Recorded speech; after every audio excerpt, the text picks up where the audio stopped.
Hopefully you guys can hear me. OBS says I'm working, so who knows. I'll switch back over to the chat. And just let me know if everything's okay.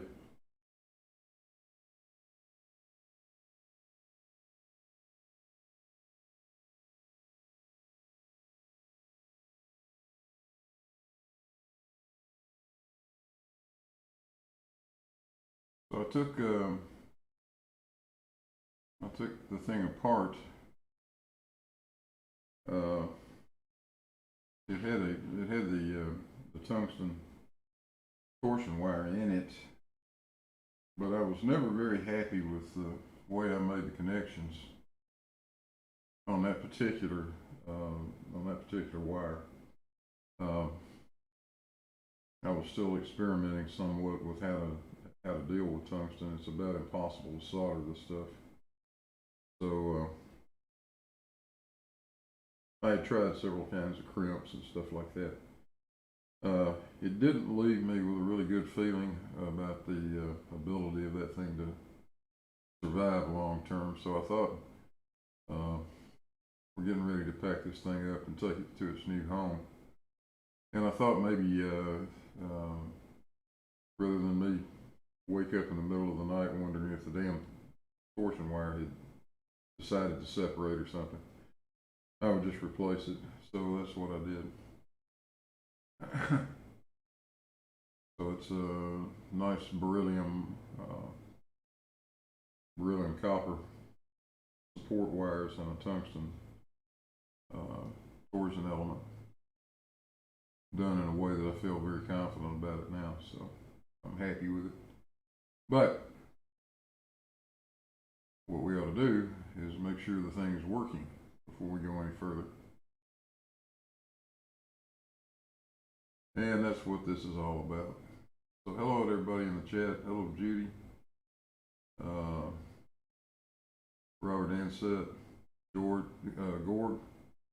Mark 10, Heat Shield. Yeah, thanks for joining, guys. I appreciate that. So we'll get this thing started shortly. It's going to be more or less just a standard test.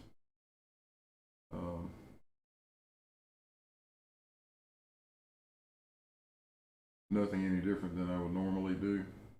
I've got the time-lapse camera set up over there. So I'll make a time-lapse of it that I can capture and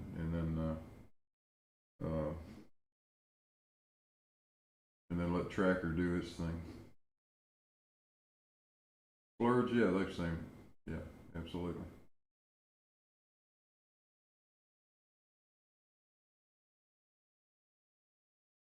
Hey, Facty. Hello, JM.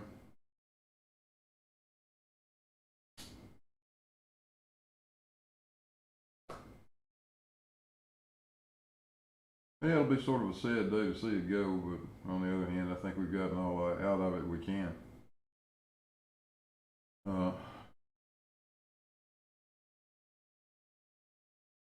The paper is pretty much finished.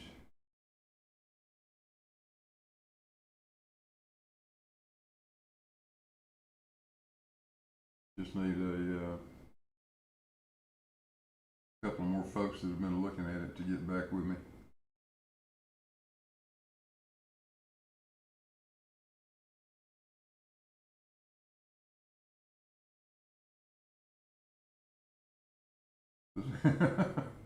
Fixed in? Yeah, this name is meant to be spoken. Okay. Gotcha.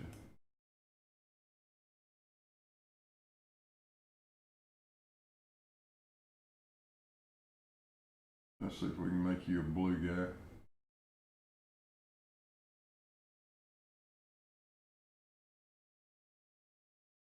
And I think I said hello, Carl Edwards. I'm not sure. If I didn't, hello, Carl Edwards. I know I said out of Facty.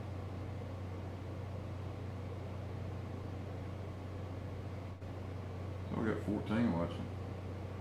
That's pretty good.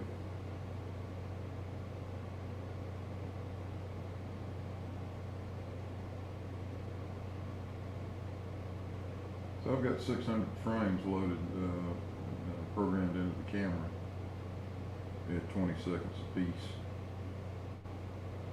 So that's 200 minutes of time lapse we can shoot. What is that?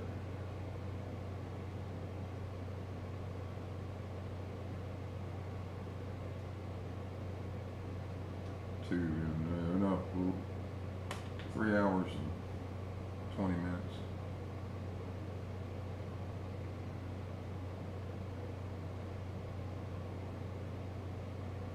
Yeah, in fact, yeah, I hear that. We've been having, for the last couple of days, the first nice cool mornings of the season.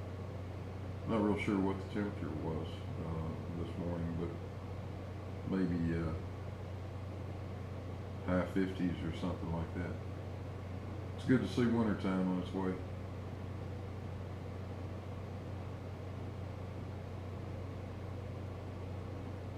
Now, if I just do this gradually and I go straight from summer to winter, the last few years we've had pretty much 2 seasons and that was it.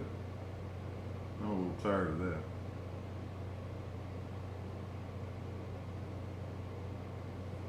Let's see, I'm missing a label over here. Let me see if I can find it.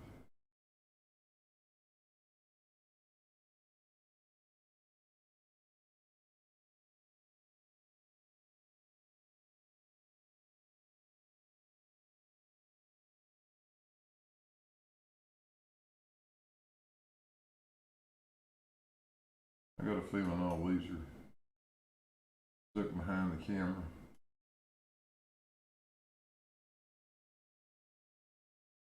Yeah, I think that's what's happened. That's okay, we can do that label. It's not helping anything. By now, if you don't know what you're looking at, go watch one of the other videos.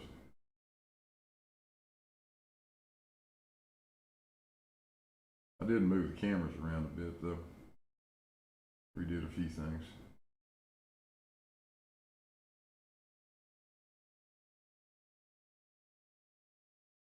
Hello, Christiane.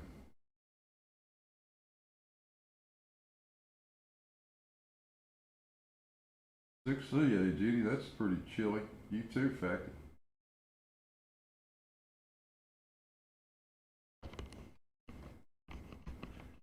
.27C, Carl. Yeah, that's more like it. I like that.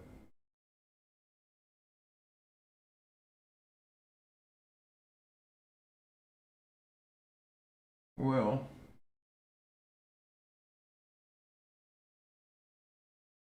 I think with no further ado,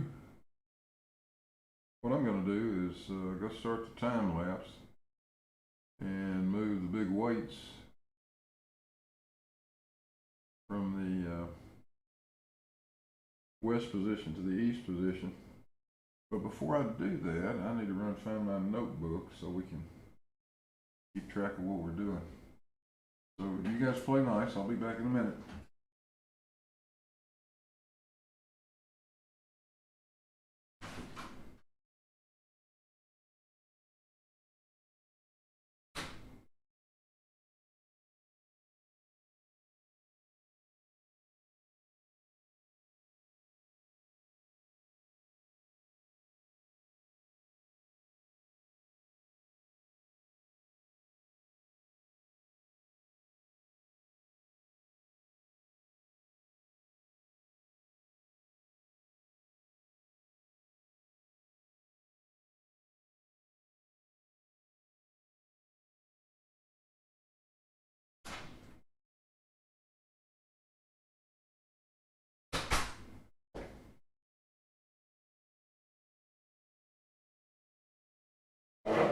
Alright, got a notebook, got coffee.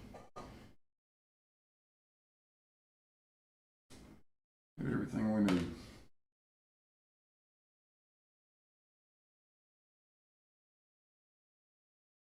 So, here we go.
Let the games begin.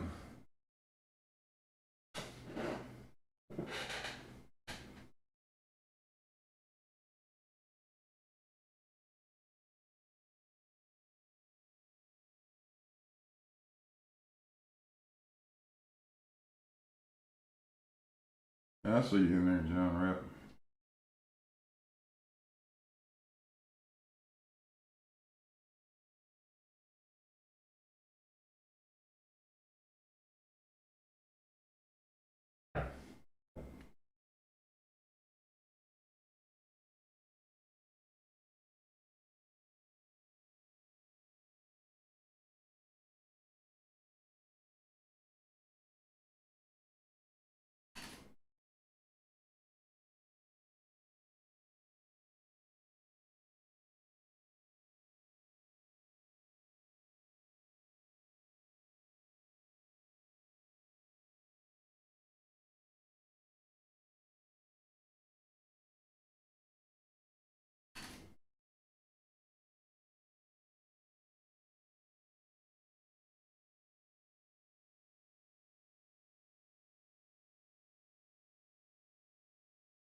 Well, we're marching down scale for sure. I didn't really run it. Didn't really make a record of where it was sitting, but somewhere around 190 millimeters, I think.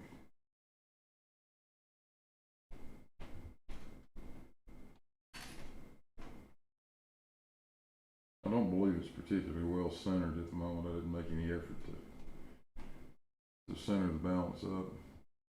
It doesn't really have that big of an effect.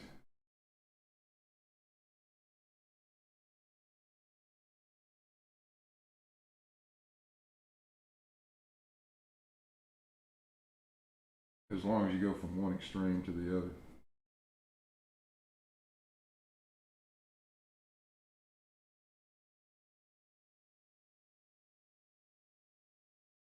So let's see what's going on out here. Oh, good. 21 people looking.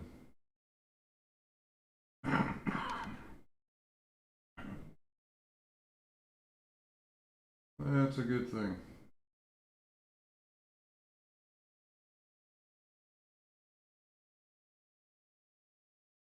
Hello, SC Montreal.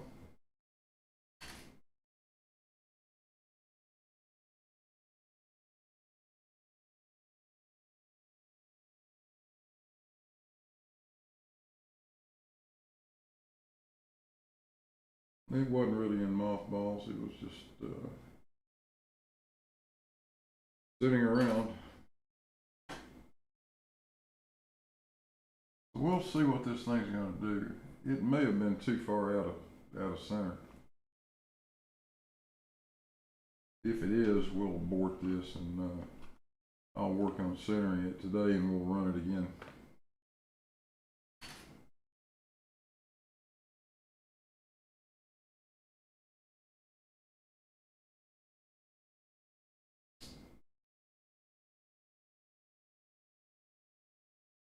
Like I say, I didn't really make any effort to center it.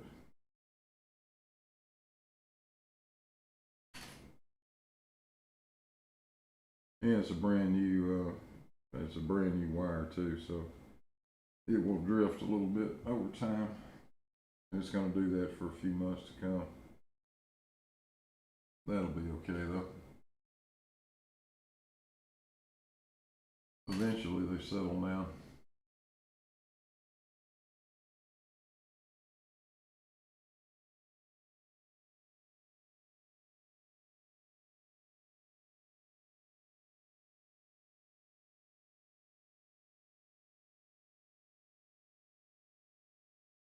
I didn't put all the screws back in the case. You can probably see it there on the video. The live shot. It's you can see a pile of brass screws. I put just enough back in the covers to hold them on there.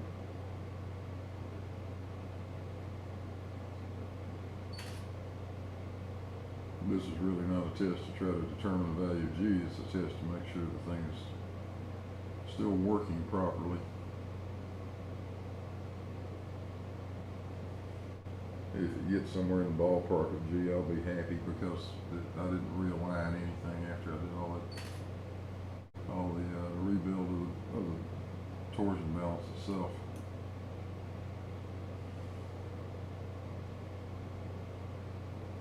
Hello, Feral Cat. Good morning. Ring binder. What's happening?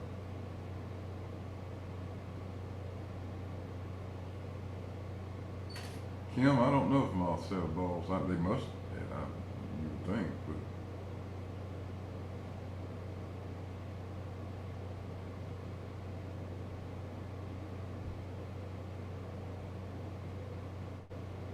hello, Devil's Advocate.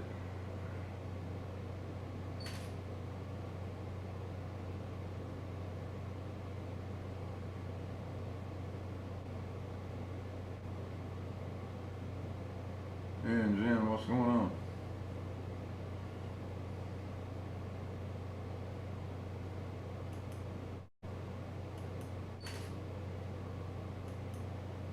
Hello, Ben D.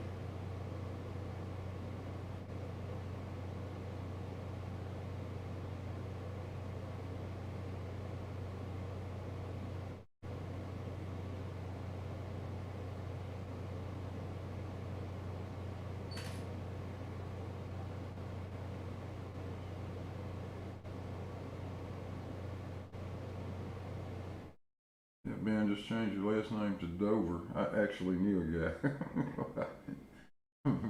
40 or 50 years ago. His actual name was Benjamin Dover. Boy, if you think that guy didn't catch hell.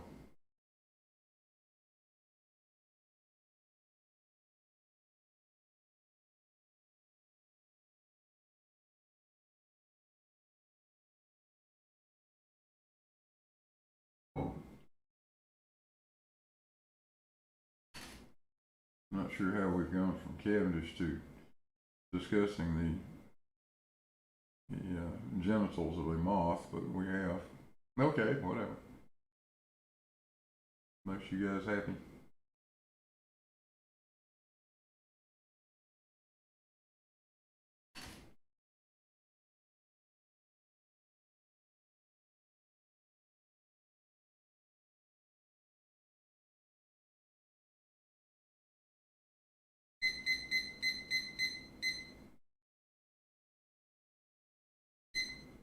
Turn on my irritating egg timer.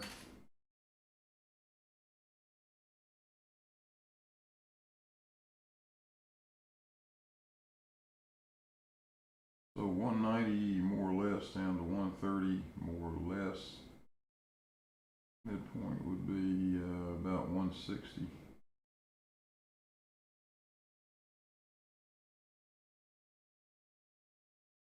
So when we get to around 160 with the red dot, I think what I'll do is once again reposition the weights just to get a good solid oscillation going.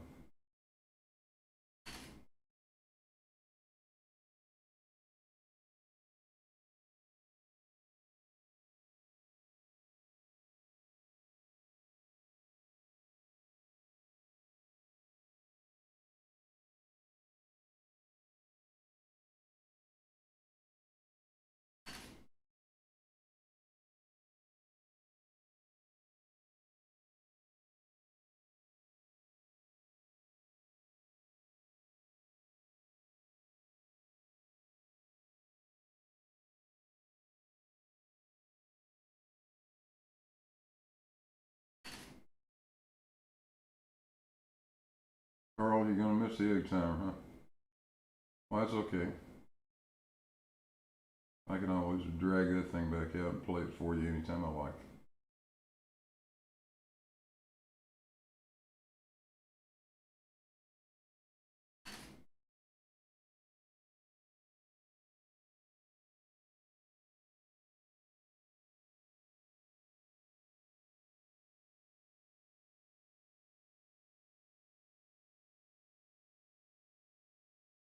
Yeah, ring binder, I don't know if G makes sense for plants or not. I guess it does.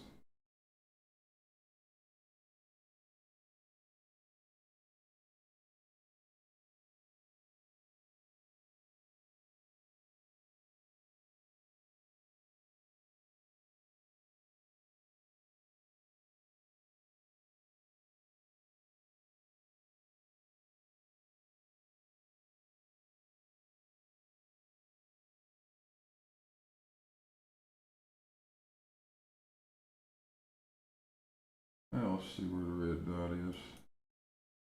Ah, coming back up on the 160 mark. So, let's go move weights.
All right, so we moved the weights at 11:54.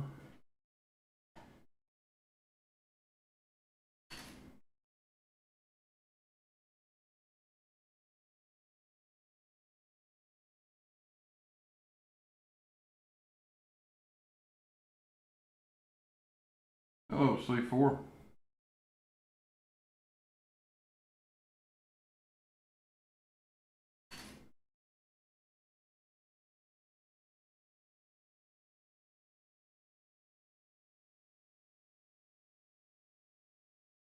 So now we'll let it go for a while, about an hour and a half probably.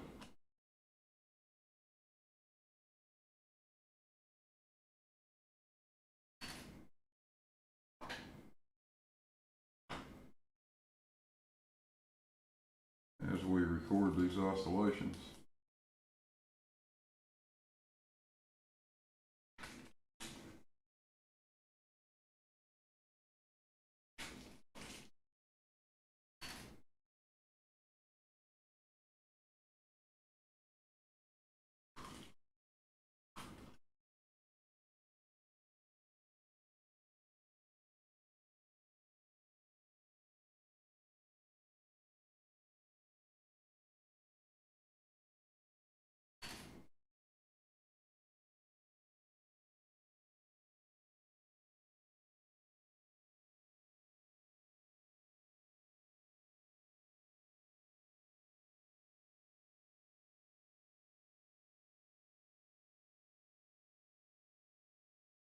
So anybody got anything they want me to talk about? Not that I'm going to pay any damn attention, but I just thought I'd ask.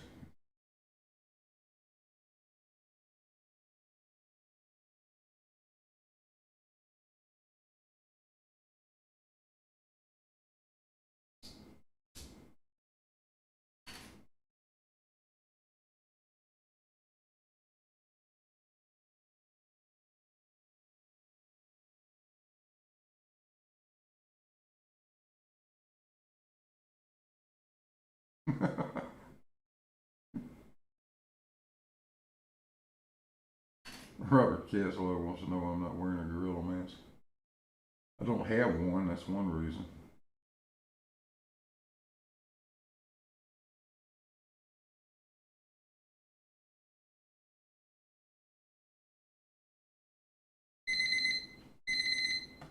Okay, shut up.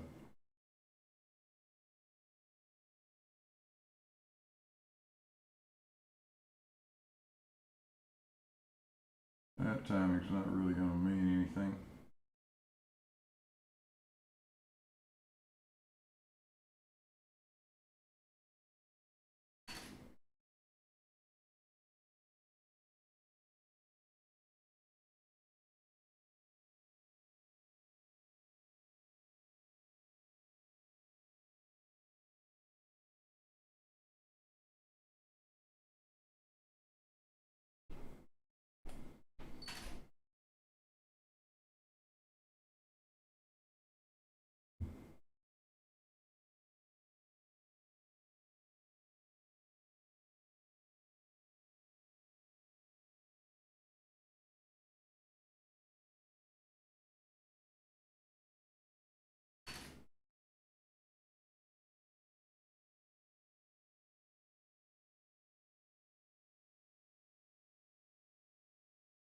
Ah, there we go. I got one of my infamous red circles I can stick up there. Boy, that thing's big. Let me make it a little smaller.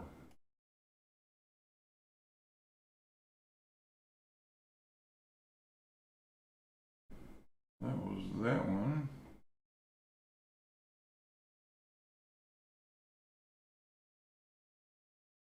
Let's see if we can get another one.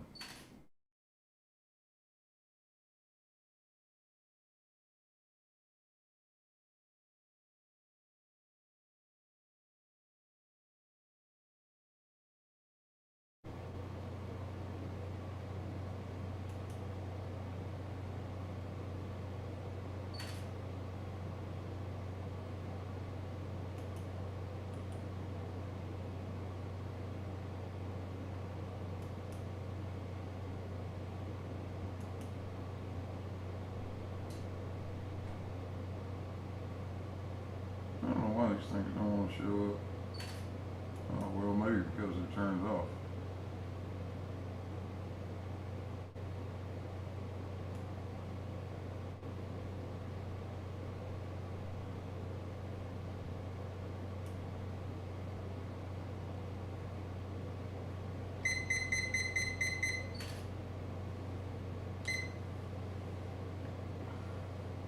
I think we went a little bit past the peak that time. Let me make this circle the same. Up.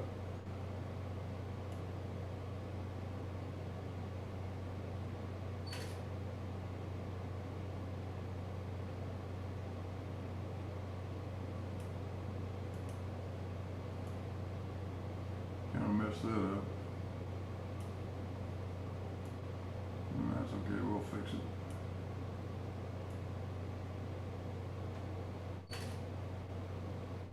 That's gonna go down there somewhere, so, okay.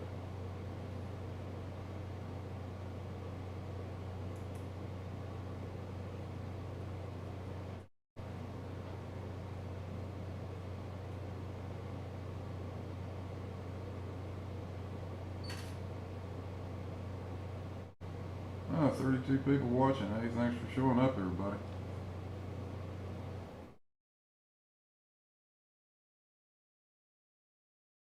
Dog 59, welcome.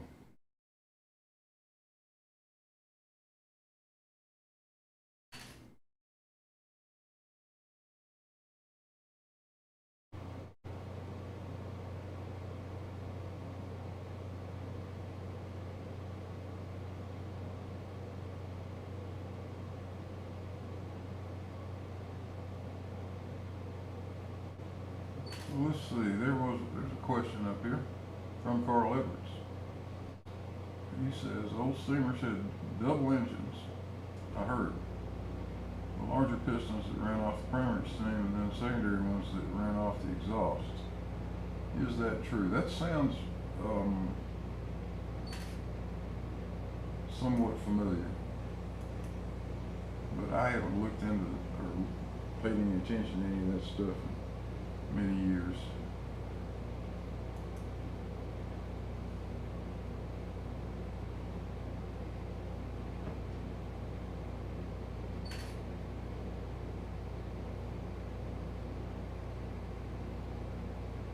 Yeah, you bet, Skydoc.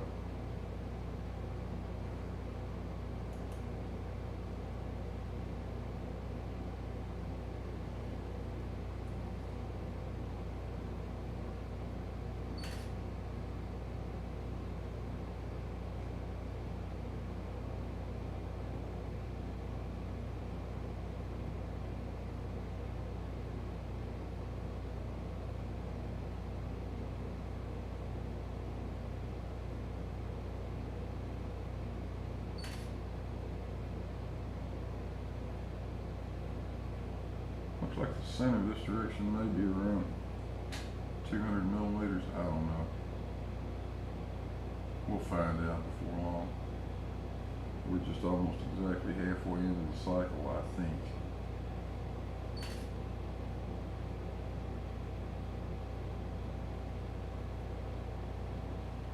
When I analyze the time lapse, I'll get a much better measurement of what the actual period of oscillation is. It really shouldn't be significantly different than the previous wire was. So it ought to be somewhere around 16-minute total period. But we'll find out.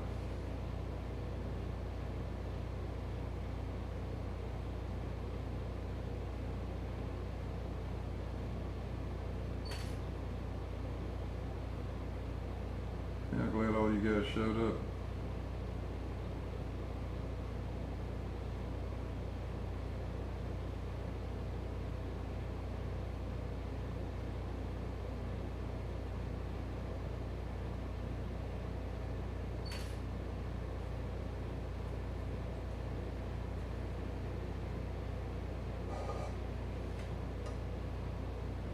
Well, SC, I appreciate you saying that. Thank you.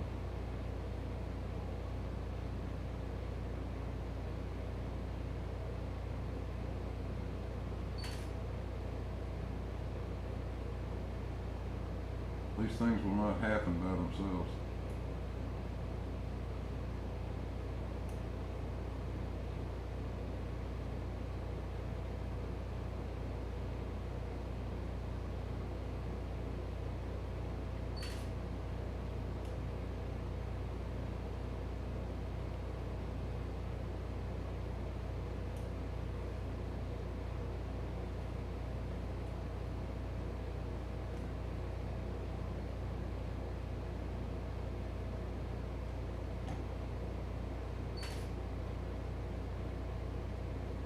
This point coming up would be one that we could actually use.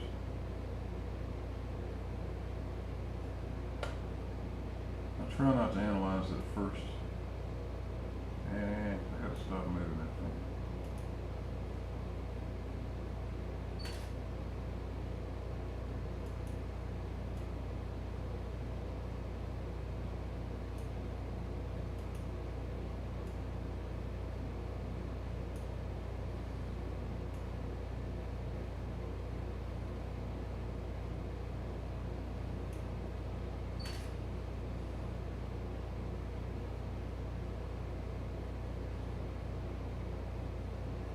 Yeah, try not to use the very first extreme. It's apt to be a little bit upset because you've just changed the configuration of everything. But the second one always seems like it's okay. Everything is stable after that, from that point on.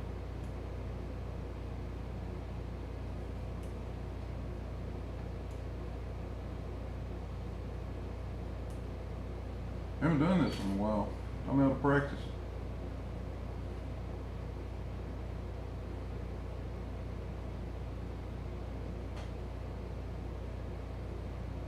is actually a good thing. I think I had too much practice.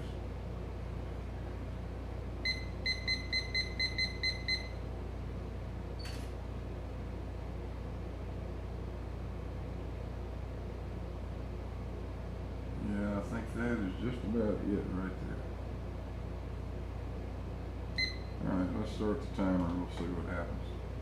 We'll call that 150, 157 at 12:07.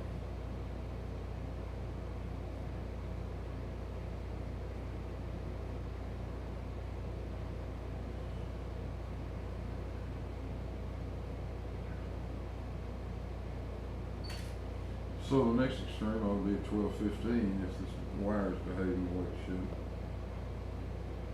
I guess we'll find out, huh?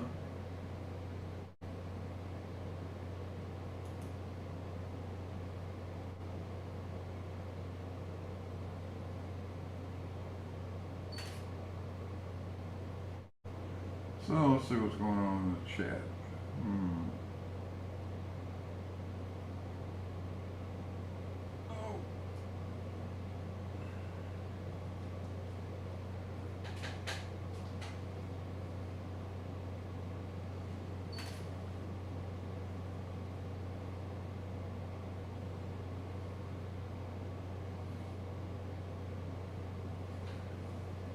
The beeping SE is a little cheap electronic egg timer, which is good to keep track of. I use it just to help me keep track of when the next extreme period, the next extreme point should occur. Well, this thing functions a lot like a grandfather clock. The period of oscillation is pretty damn regular, so once you know what it is, and in the case of this tungsten wire, the length that it is around just slightly over 16 minutes. So half a period is 8 minutes. So that's what you're hearing. I'm setting my timer to 8 minutes and then letting it count down. And you'll hear it go off in about 6 minutes from now. And that should be at the peak, the other extreme point.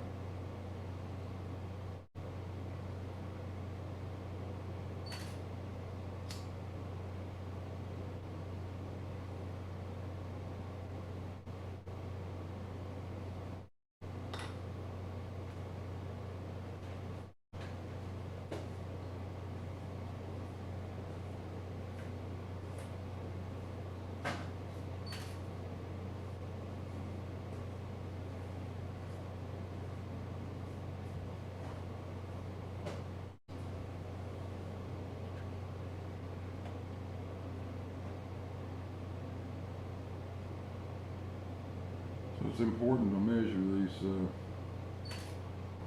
these extreme points in Montreal. These large balances like this one, and this one has almost exactly the same. Well, Cavendish had, I think his balance had a period of around 14 minutes or 14 to 15 minutes.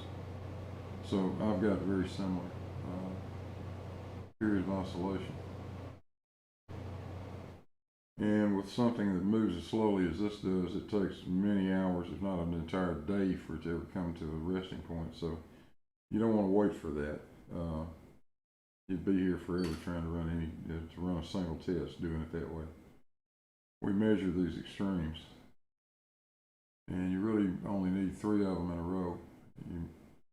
If you take the first and third extreme and average those two, and then average that with the second extreme, which is the opposite side, that gives you a very good representation of where the resting point would be if you let the balance wind all the way down and stop oscillating. So it's exactly the procedure that Cavendish used, and I've tried to remain true to the original experiment, so that's the way I've been doing it too.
Now this is a damped oscillation, so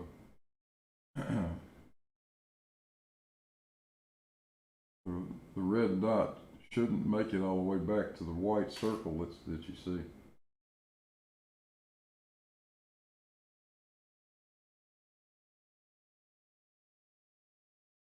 The oscillation should already be starting to dampen out.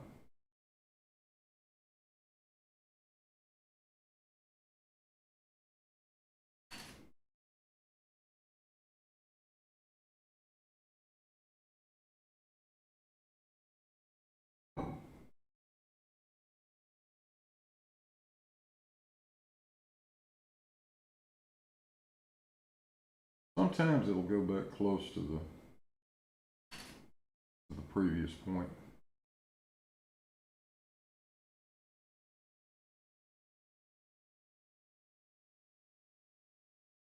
We've got 1 minute and 30 seconds left, 1 minute and 20 seconds left. I'm betting I'm going to have to move the little white circle to the left a little bit. It's not uncommon to see that you have to move it 5 or 6 millimeters at times, but we'll see what this one does.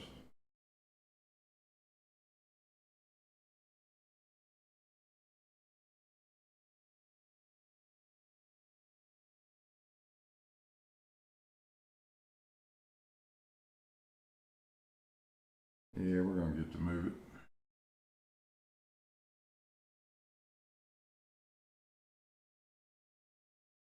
Let me go ahead and put this down.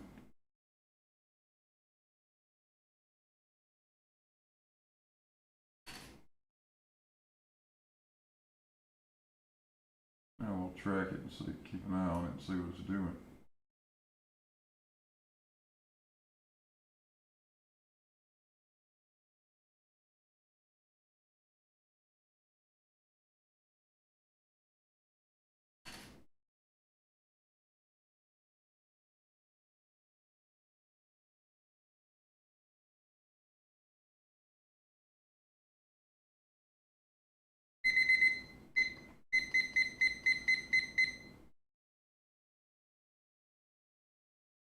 That should be it, so we'll start the timer again.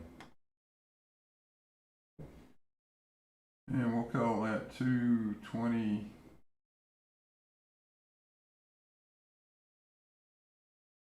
225.5 or something like that. I'll get the accurate data off the time lapse.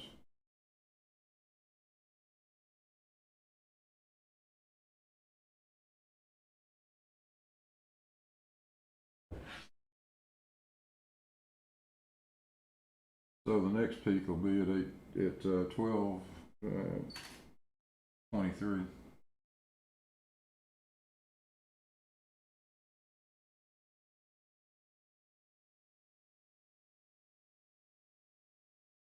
And this is how you run it.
Anybody got an opinion of what Einstein actually did say?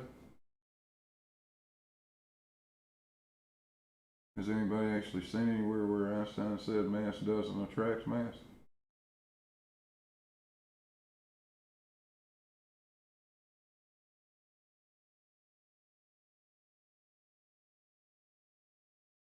In fact, can anybody find a quote from Einstein that says gravity isn't a force?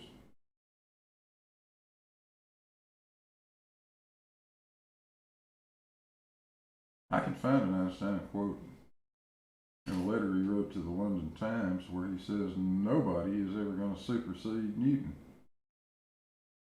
Newton said gravity is a force.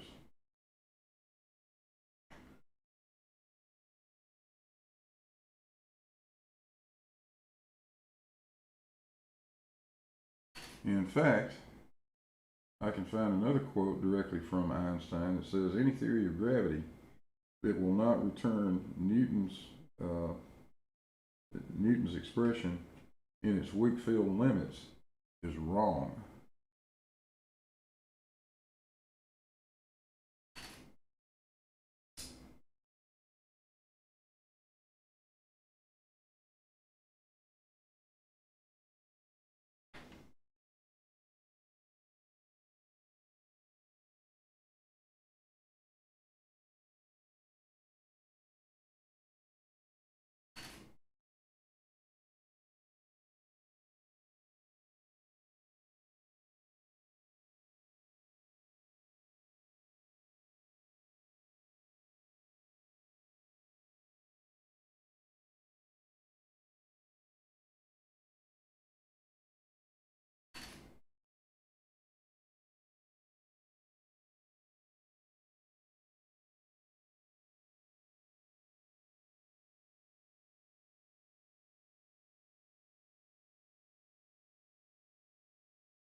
Shadow Falcon, I think that's a good point. Gravity is not a force in the same way centrifugal force is not a force.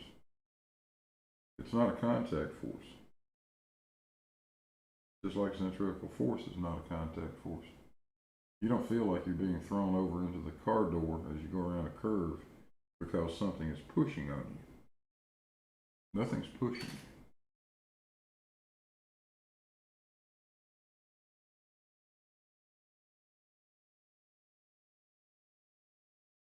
Well, that's a force that emerges when things deviate from a straight path. Just like gravity is something that emerges when masses get close to each other. They don't even have to be that close, actually.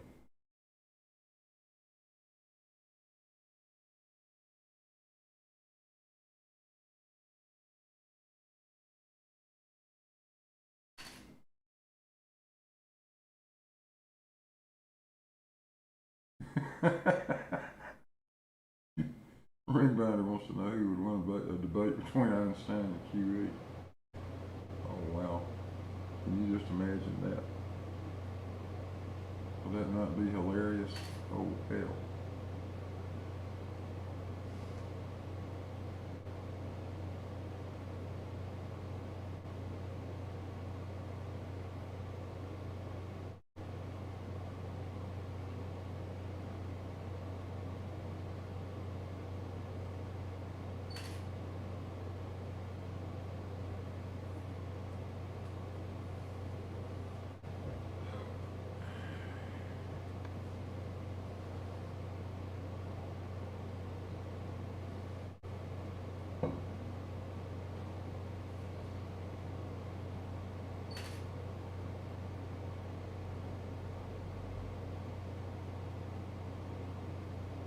Let's see.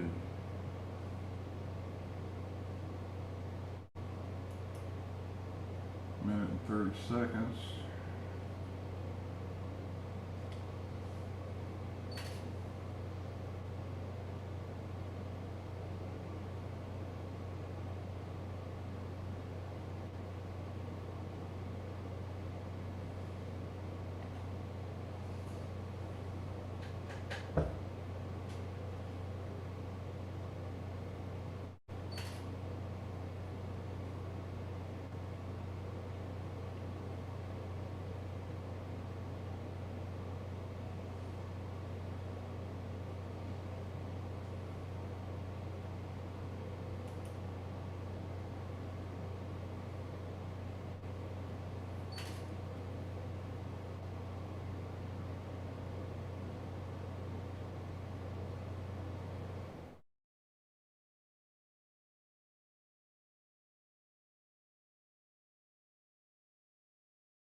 we're counting down now from about 20 seconds.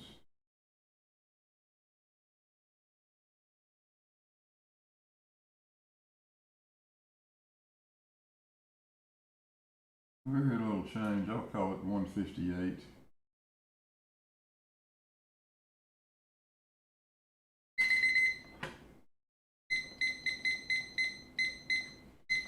Again, we'll find out what it is when we analyze the time lapse.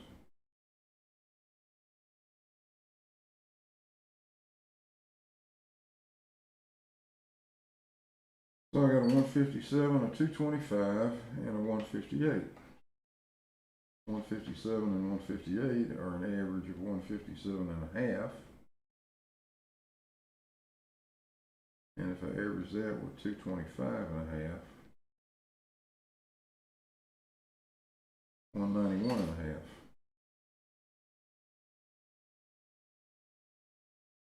Aha. Seems suspiciously similar to where the red dot was sitting when we started. I have to go back and look and see where it was.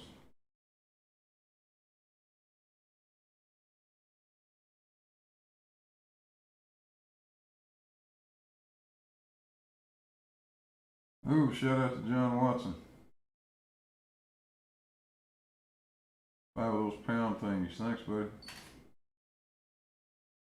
Gravity is real. From Newton or Einstein, it's the law. Yes, sir, it is. You got that right.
All I'll say is this, if you think mass doesn't attract mass, you got a hell of a time explaining what's going on right now.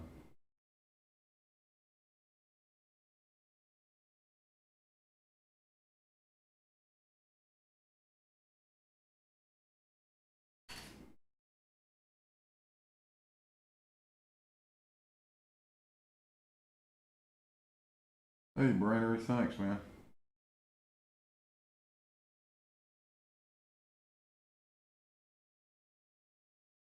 Yeah, it's been a lot of fun. I'm going to miss doing these. But maybe I'll just start doing some live streams for the fun of it. We'll see.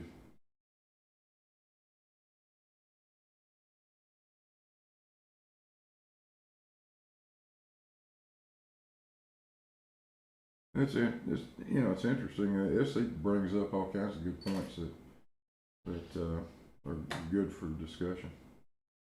I will hand that to him.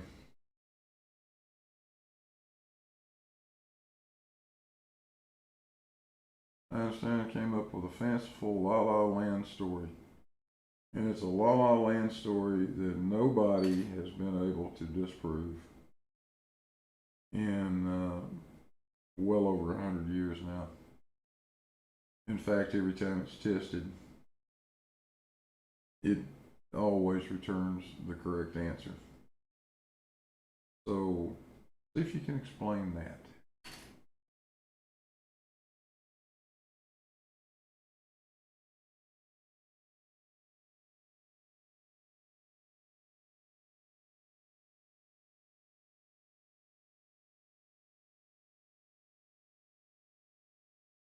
Oh, shout out to Brainery. 50 SEKs, thank you, sir. Shill money, yes, sir. Interesting test complete. Here's the shill money.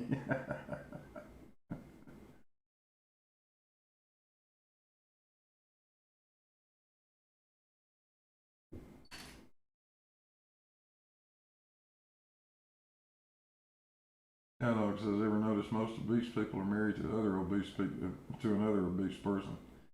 Mass attracting mass proven.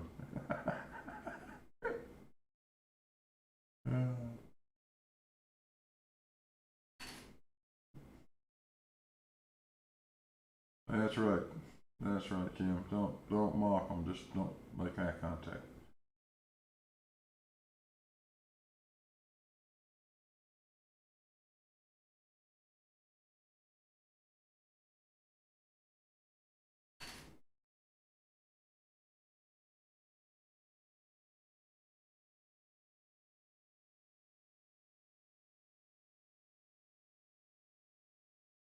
John wants to know if I'm looking over his shoulder. No, John, I wouldn't be doing that. No, of course not.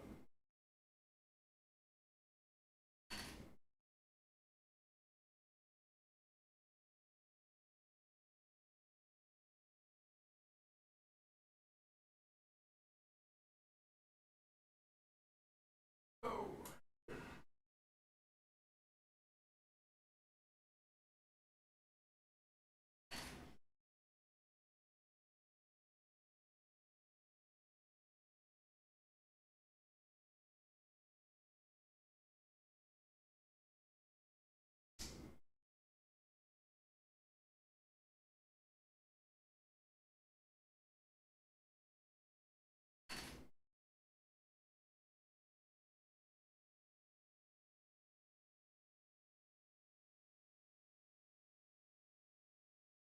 Yeah, see, you're going to have to think a little deeper than you're thinking.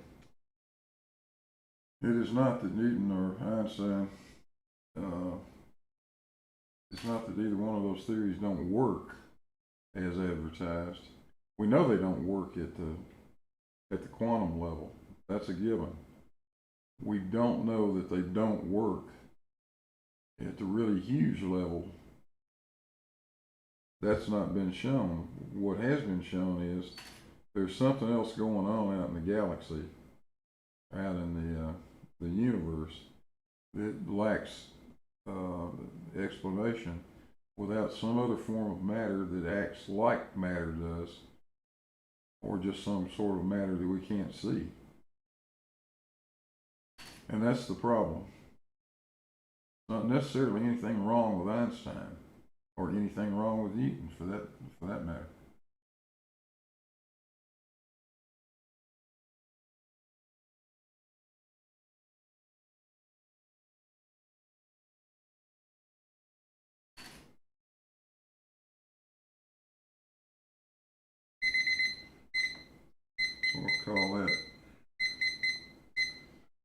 We'll call that about 220, 223.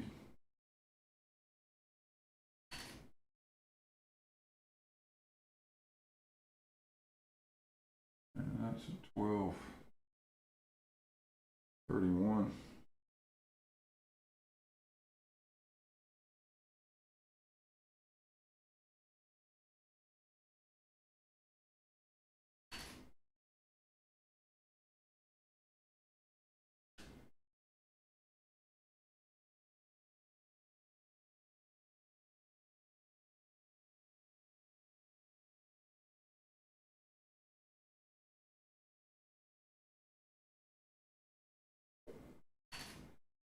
So we've got about the same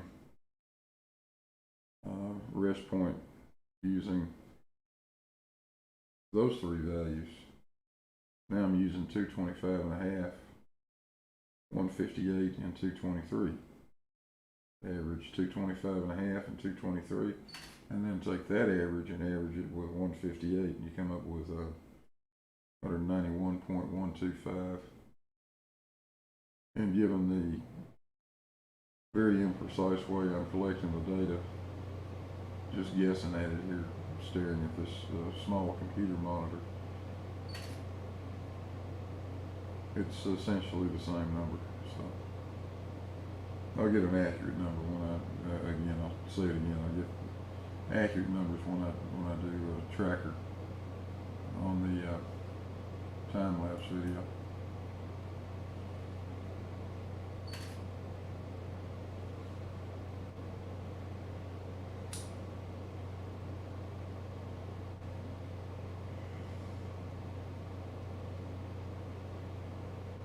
And on Discord live chat. Not at the moment, John. Hold on though. I can get it going, I think.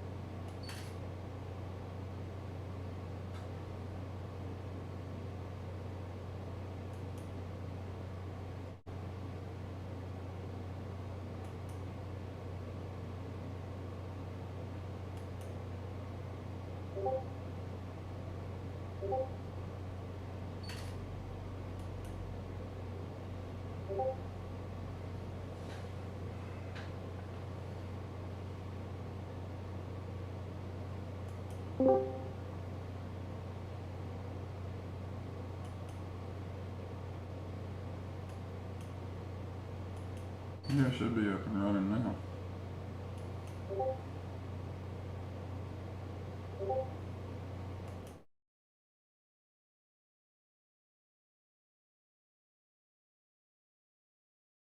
You can have a look and see.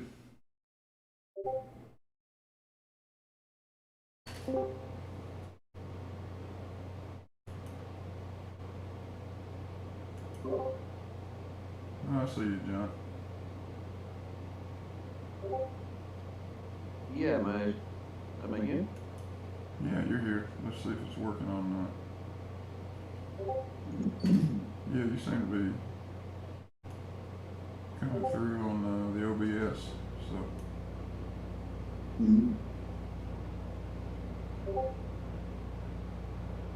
Yeah, just thought I'd drop in, say hello. Yeah, I'm glad you did.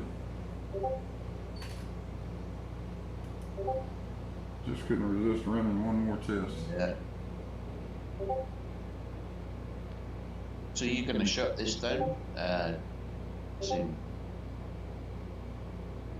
Yeah, sometime in the next week or two, I'll be taking it apart and getting ready to have it leave. Getting ready to build your laser interferometer. Yeah,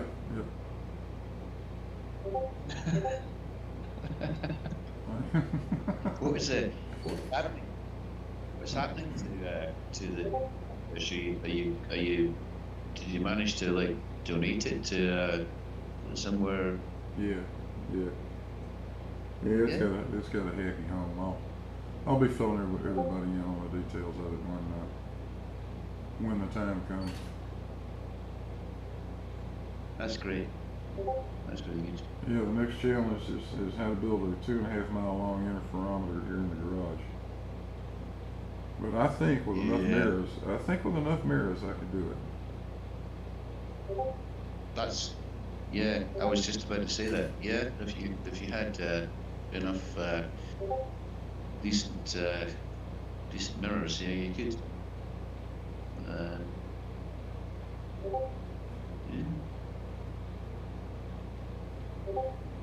Yeah.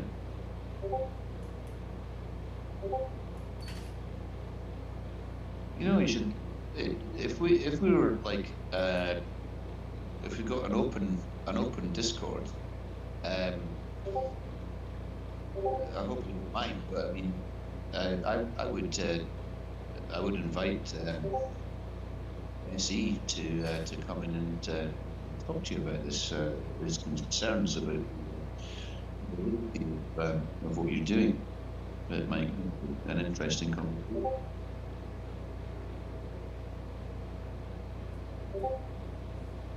Well, I'll just reserve comment on that There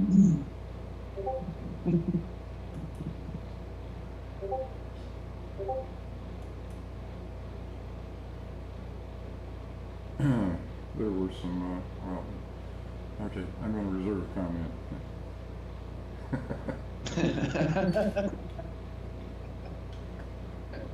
All I have to do is listen to what I say and do it.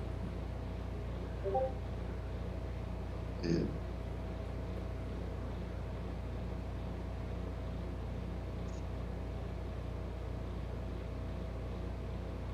And we're not gonna play any more games with behind the back recordings. This is going out on YouTube. It's recorded. It'll be up on YouTube for all to partake of. I'm just not gonna have people come in my Discord recording shit behind my back. Oh, I see. And that is never gonna happen Yeah. again. Oh, has that happened before? Yeah. Right. Yeah. Yeah. You know, it's actually I've got quite a lot of stuff that you know I can produce quite a lot of content, and I could be a content creator just like you, but I don't. I'm I listening. don't think that I could. I don't think I could handle the inevitable backlash and the shit talk groups and stuff. I think it would just my head in. And so I think for me personally, it's best if I don't do it. You know.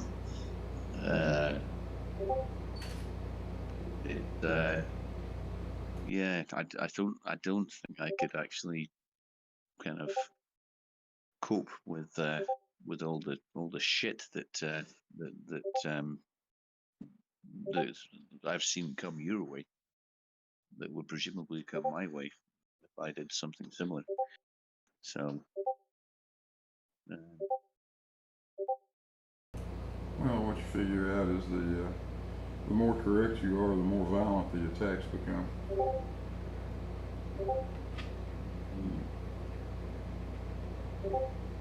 And some of it's just ridiculous. But all I can say is consider the source. Don't worry about it. Yeah. I think I will collaborate with Bob the Science Guy. But I've been sitting on this lunar parallax thing for ages. Yeah. And it's really good data, and I think he could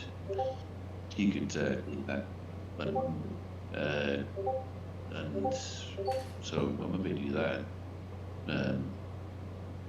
But yeah, I don't think I'm going to start producing my own content.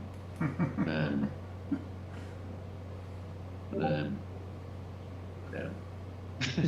Well, that's not for everybody, I guarantee you. Yeah. Yeah. I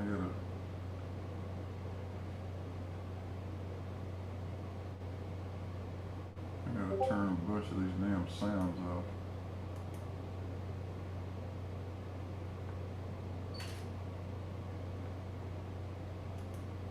Like all of them. I hate Discord. I'm glad to says I'm really glad to hear that your Cavendish is going somewhere, wherever it is. Sounds like you're going to make a video on that sometime soon. Tell us what that's all about. That would be really nice.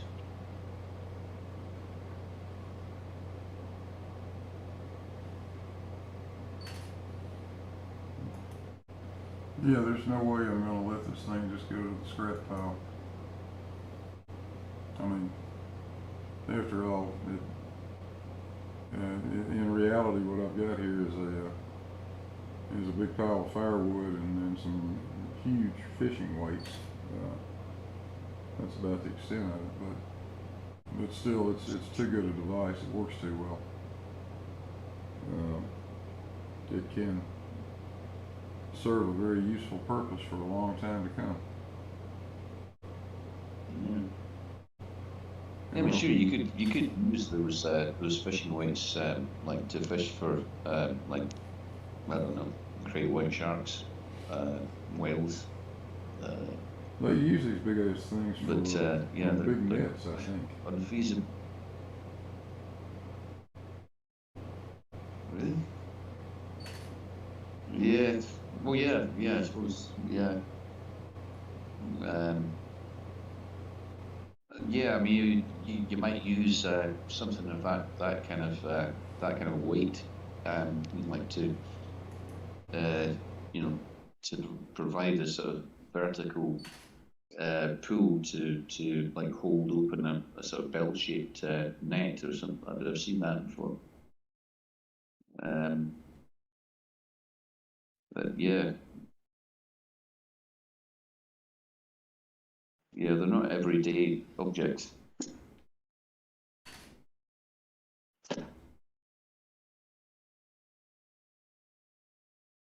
Although I saw Sean Hawkins in the chat there a minute ago. Hello, Sean. Sean told and Sean lives out there on the West Coast. He tells me those 50-pound lead weights are pretty prevalent around that part of the world where you got a lot of fishing communities and fishing boats and stuff. Mm-hmm.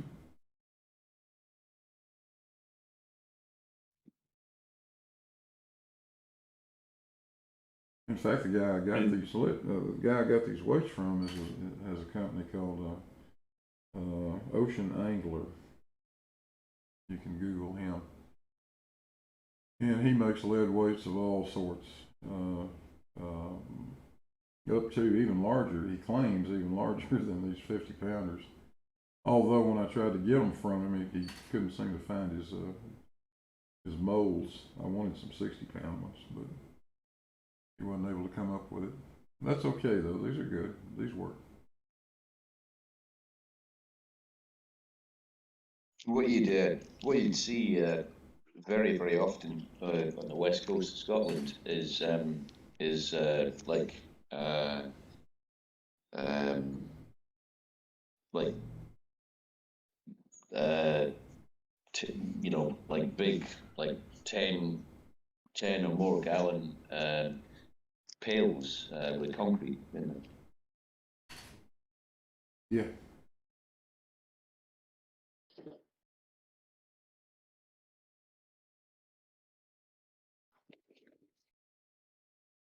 Well, that's heavy. Yeah.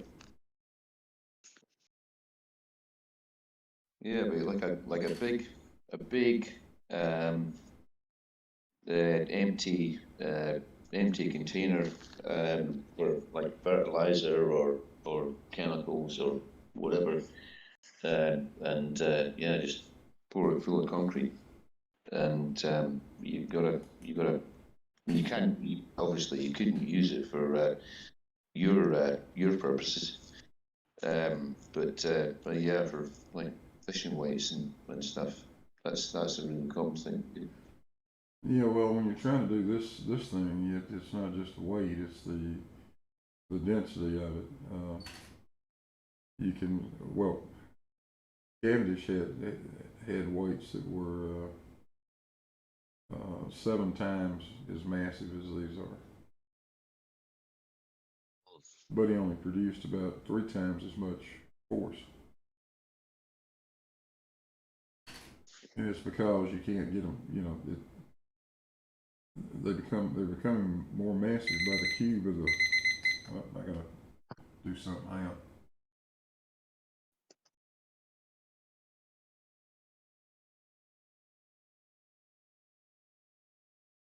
I'll call that about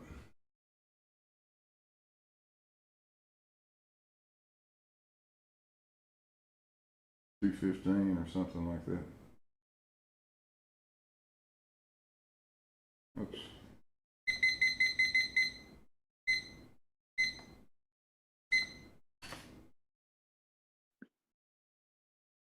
Start talking and I get shit out of sequence.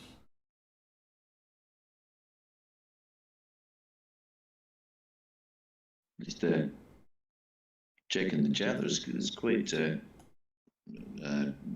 lively. They're all yelling at SC.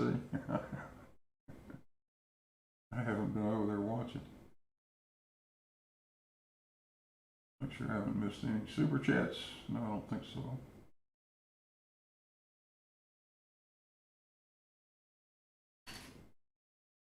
Nope, we're all good.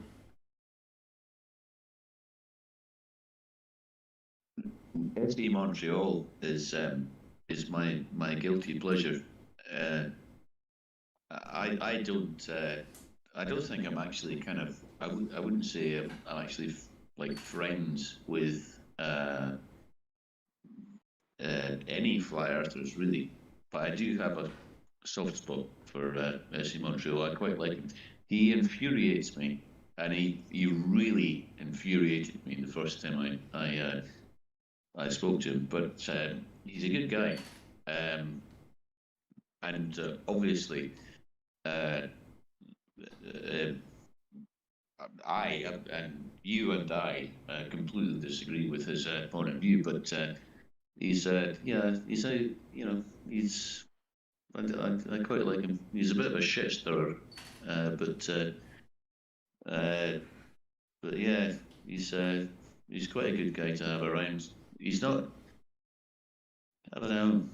There's lots of flat earthers that I just cannot stand trying to engage with.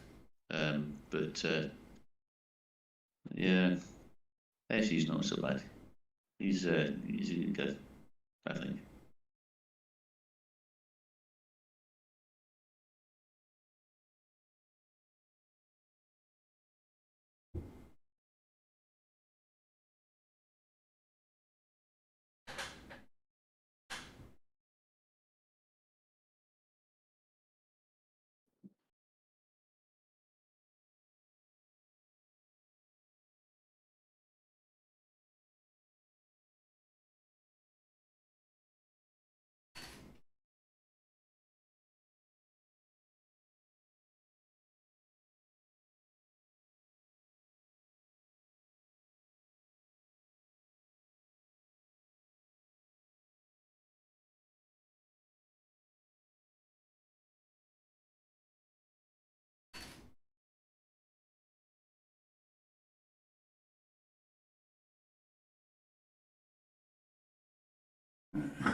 Yeah.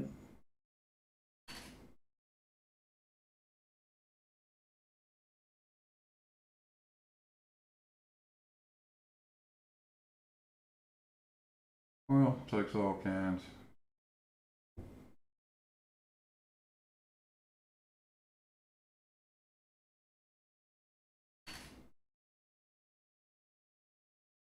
You know I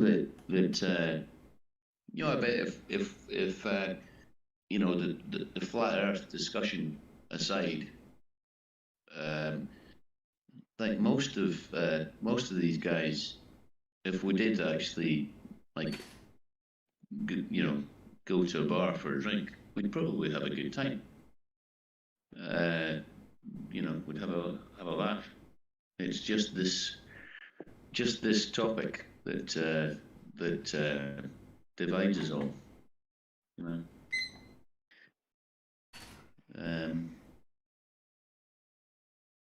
There are some exceptions.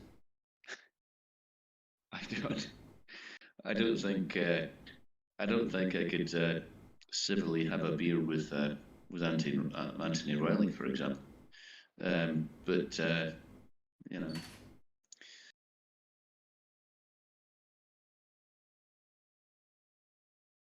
Yeah, I think that would be challenging, that's for sure. Yeah. I can get along with any of them, and I'll continue to say, believe whatever you like. I don't care. No skin off my nose. You believe anything you want to believe, and then their point of view doesn't bother me one way or the other.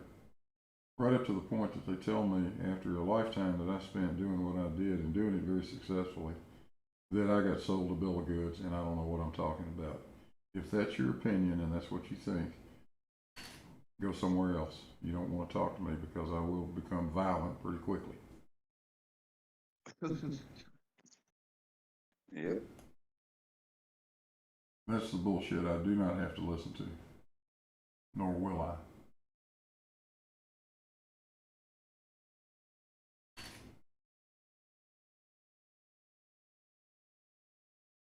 Doc Walker saying, don't ever have a drink with D. Murphy. I don't know who that is. Yeah, no joke. Who's that?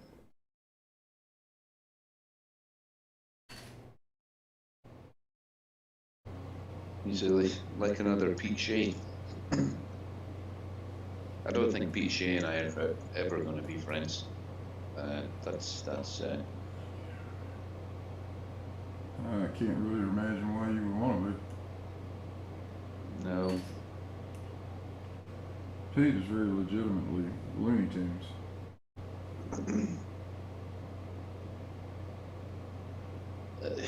Yeah. Yeah.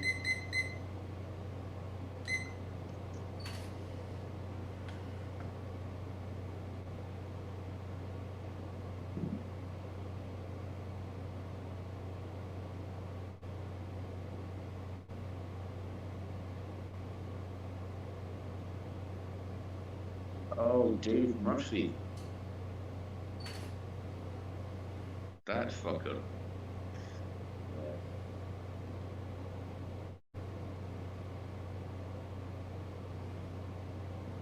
Yeah.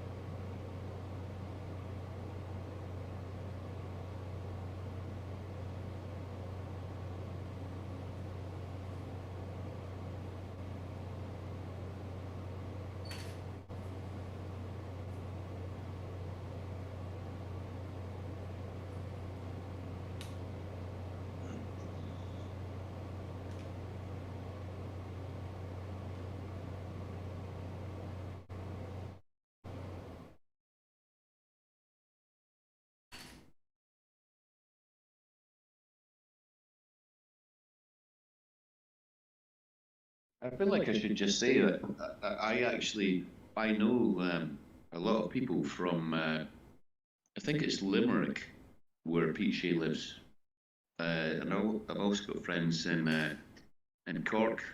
So we're talking like south southwest Republic of Ireland, Yeah. and they're all lovely people there. Limerick rings a bell. I think I've heard Pete say that. I think it's Limerick. And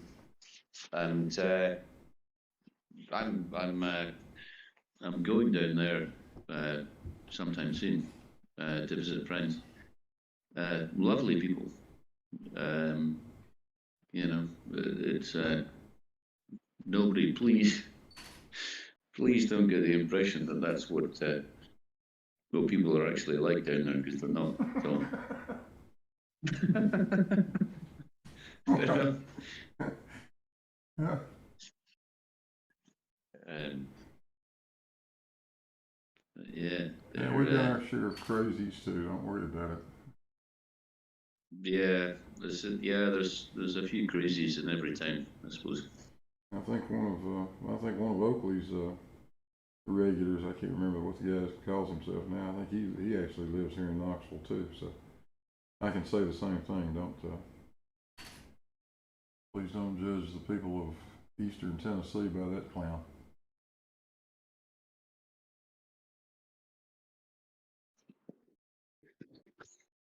whoever he is.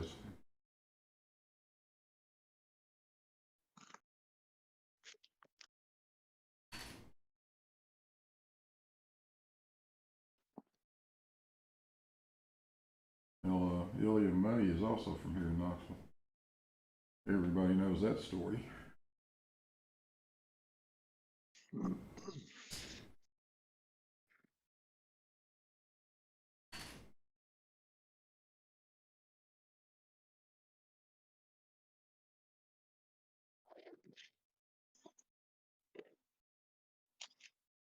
Let's see how the timer's doing over here.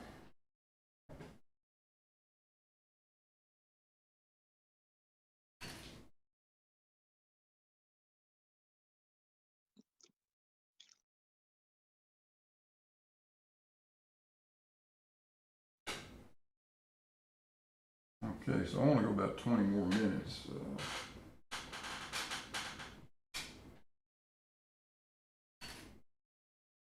So somewhere around 13:20 or thereabouts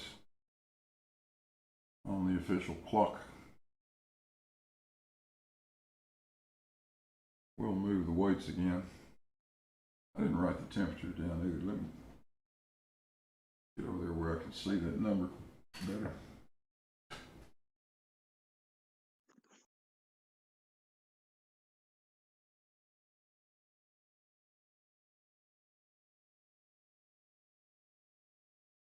Yeah, 20.4 Celsius.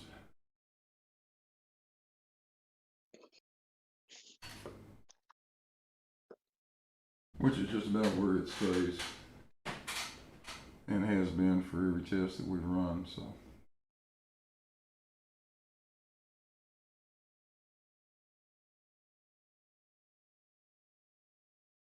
And that's an advantage that I've got that Cavendish didn't have. I can maintain the temperature pretty close, even though it is out here in a garage.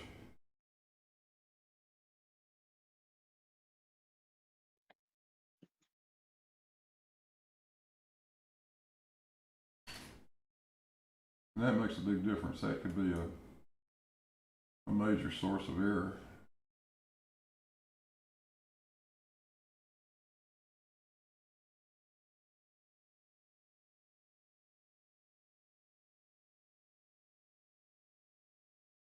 You see, blades are bouncing up and down just a little bit right now. And very likely it's because I walked around there close to it. You know, Blue, we're kind of joking about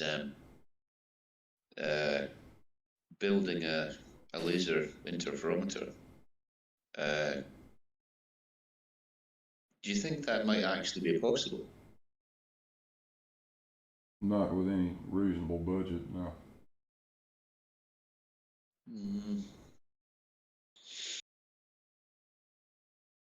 You could type an awful lot of money in seismic tables and optics and stuff.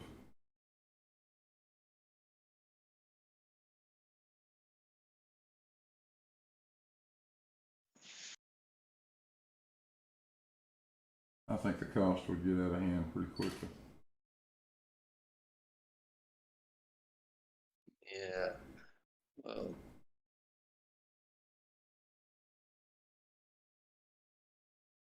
it reminds me of the apparatus that I've seen in the James Clerk Maxwell Museum in Edinburgh. And he used quite long light paths and bounced light around with like 45-degree diagonal mirrors. I don't know.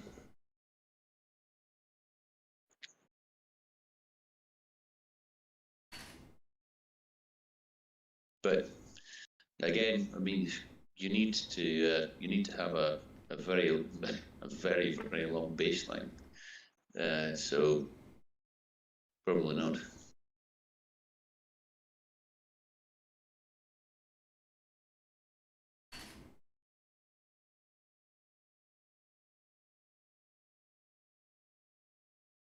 Well, yeah, think about LIGO. 2.5 mile arms, and they bounce that laser back and forth 300 times or so. That's a long path length.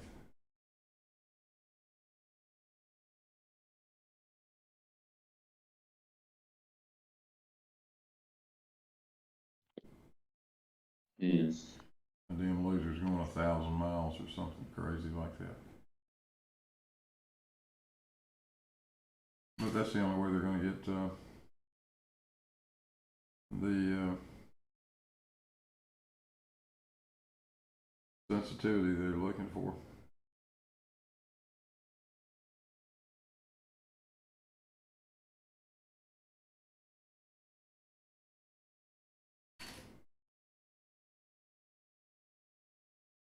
I've seen the videos that you've put out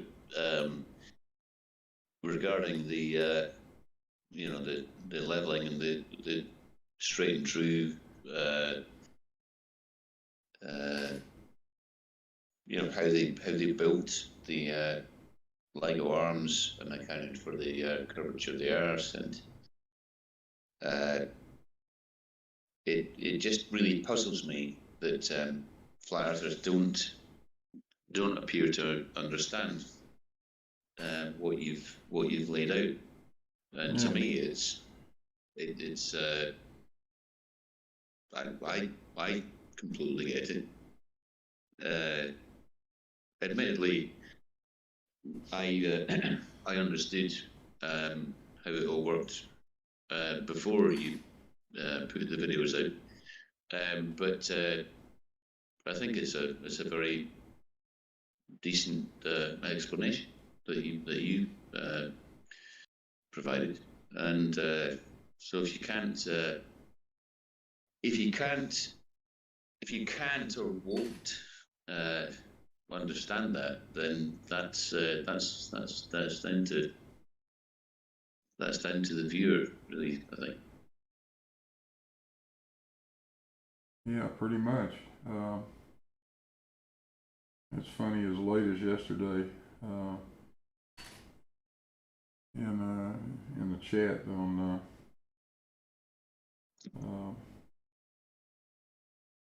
Dry Stinking's channel over there, Bev was still trying to maintain that the damn arms are level. How in the hell he comes over that, I don't know. It's right there on the drawings. There's a 4-foot elevation change, for God's sakes. How the hell is that level?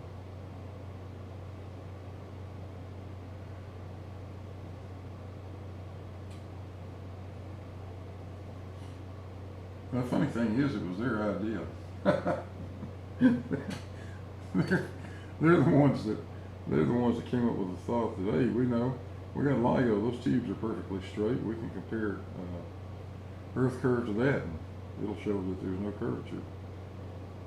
Wow. I think they should have done their homework.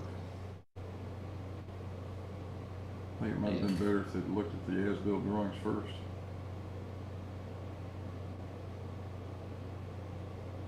There's a reason why all 4 of those arms are a foot low in the center, elevation-wise. Yeah, it's funny that, isn't it? Yeah.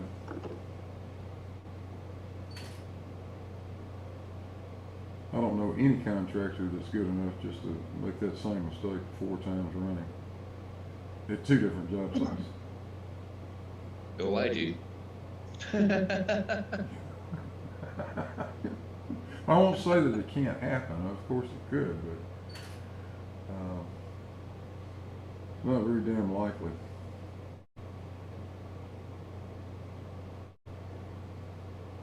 Not when you're talking about Jacobs Engineering and Chicago Bridge and Iron. These are, you know, multinational, world-class companies. They don't screw things like that up.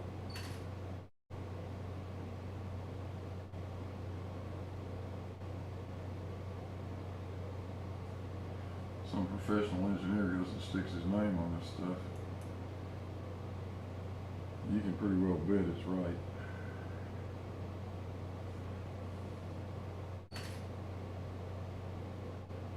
Hey, you know what? I got I got a new job.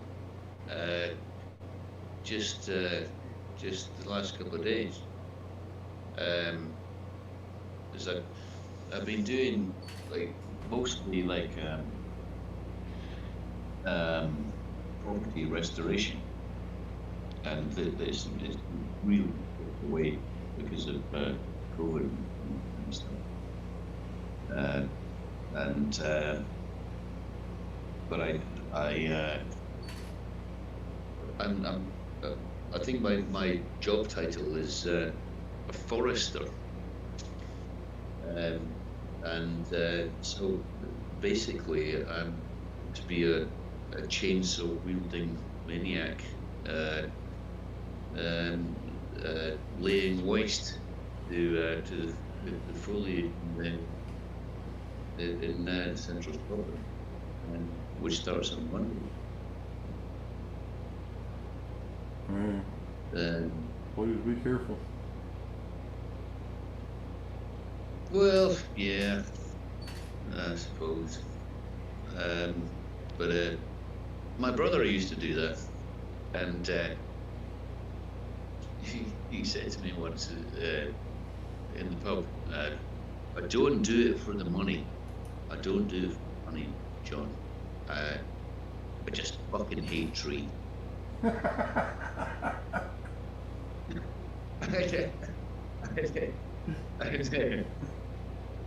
The you know, the basics of my job is defoliation and horizon removal, and I'm your man. And he was just being stupid. But yeah, so I've been doing a lot of change. But the fact that there's this entire afternoon I've been using the chainsaw and I'm fucking shattered. And so I might as well get paid for it, I suppose. But yeah.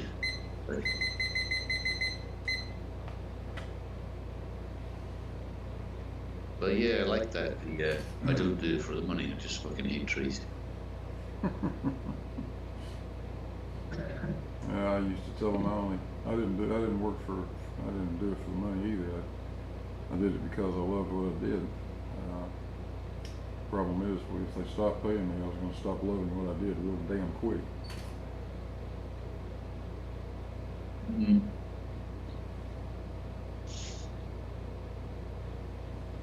I'm not going to get paid very much money. I don't even really care. I have no idea actually how much they're going to pay me. But it's not been you know, in the current climate. I could just waste away in the middle of nowhere. At the moment, you know, it's quite a good thing just to go out and we'll see what happens.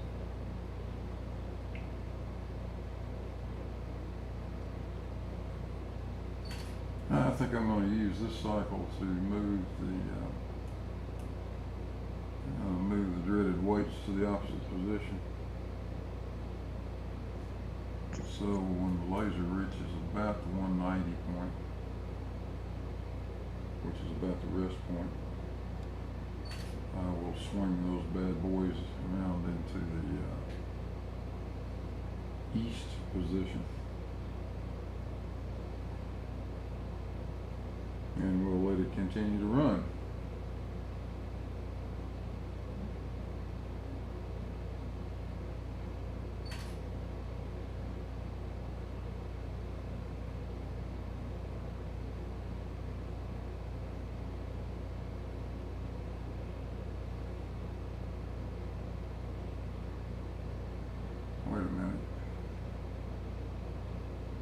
track of which way I'm going here. No, I've got to let it go up to the peak this time and then come back down.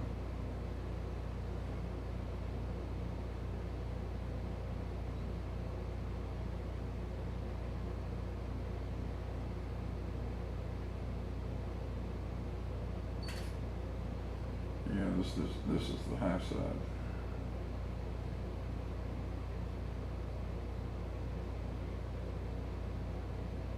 Yeah, the torsion balance looking down is rotated clockwise right now.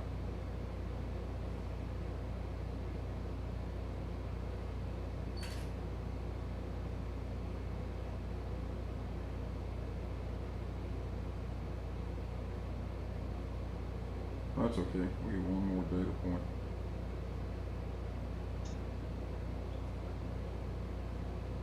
That's going to work out just about perfect.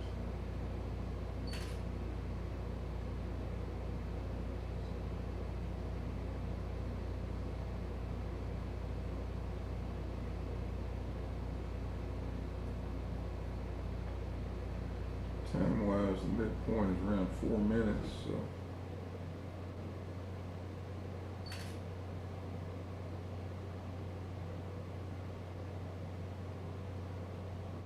And that looks like 190.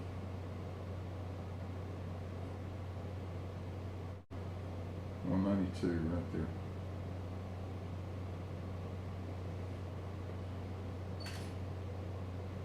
Yep, that's about right.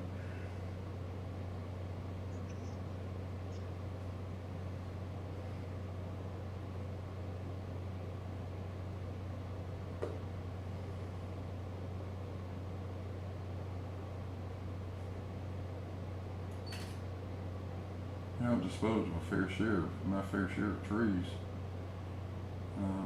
Just doing this experiment, John.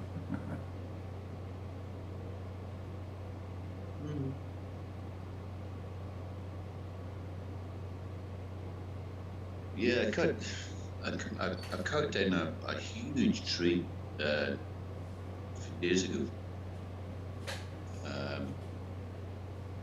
It's my dad's property, and he's quite old. He's like in his late 70s. He's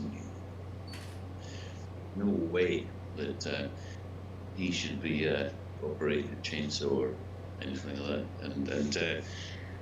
And he's been talking to me about getting rid of this tree, this tree for months and months, and he phoned me up. He only lives like half a mile away from me. He phoned me up and said, "Oh, John, can I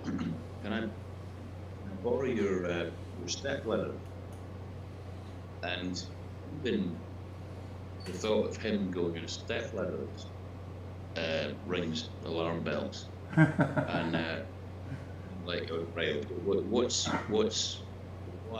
why do you want step ladders? And he's like, oh, I thought I'd go up and just like start taking some of the branches off that tree.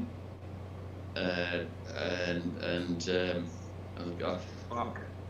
Okay. Right, I'll come up with a chainsaw and fucking take the tree down. To make sure that you don't do it, basically. And I did, and but I suppose I've now got several tons of firewood, and my father is still in one piece and didn't actually try to do it himself.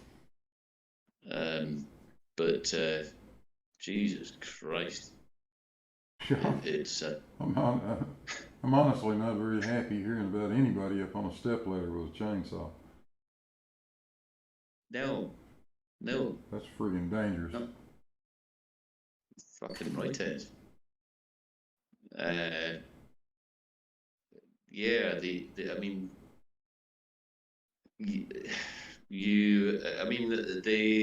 the best way to do it is to actually get in the tree. Yeah, absolutely. no, not actually standing on it, you know, or a ladder that might give way or it might not. That is insanity. Yeah, you got no balance when you're up on a step ladder, and as long as everything goes smooth, that's fine. But if that damn thing decides to kick back, you are screwed. It's going to take you off Yeah, that ladder. yeah. And what if one of the legs of the ladder just goes down into the ground or something? Yeah, very unsafe. Uh,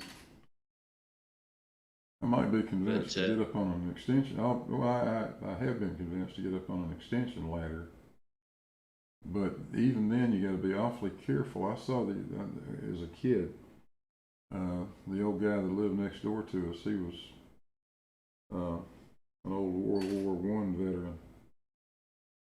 The guy had fought the Germans in the trenches in France in 1918 or whatever. This guy was tough as nails.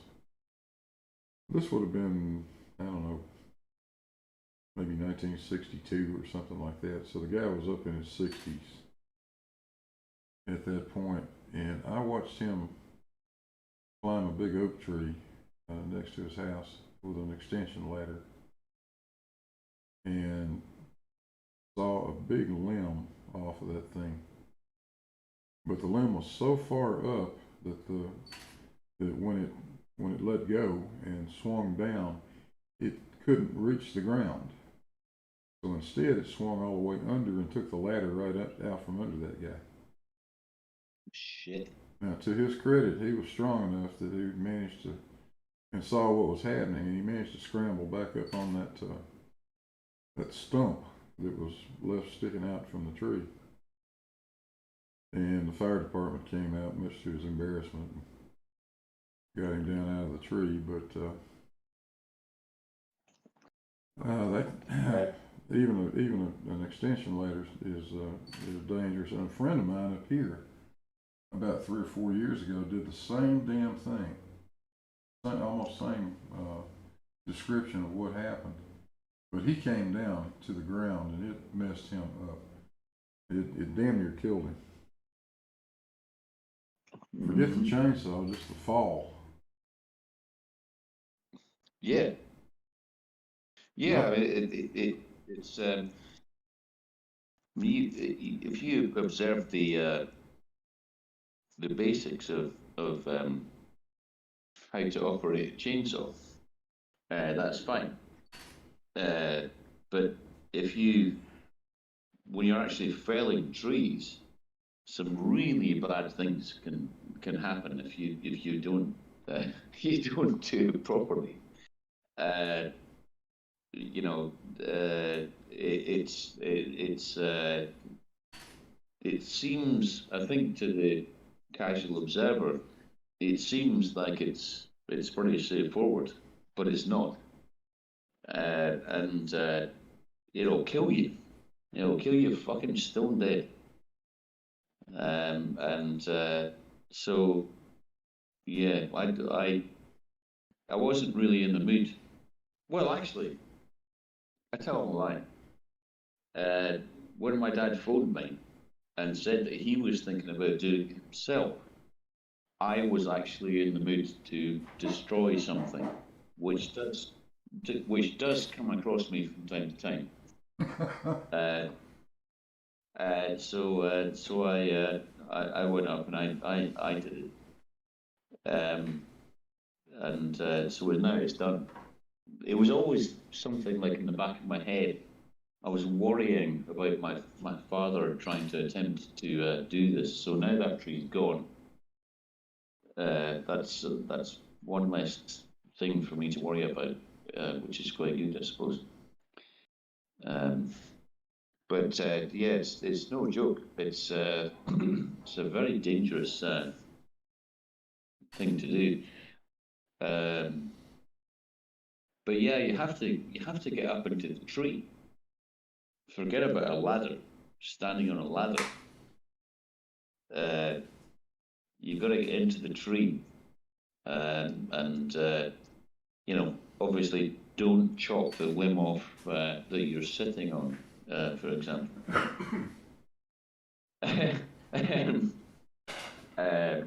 But yeah, you need to really, really think about exactly what you're doing. Anyway, this is well, it still does concern gravity, but we're kind of talking about a different thing, I suppose. Oh, you bet. Yeah. While you were talking, I went and moved the weights.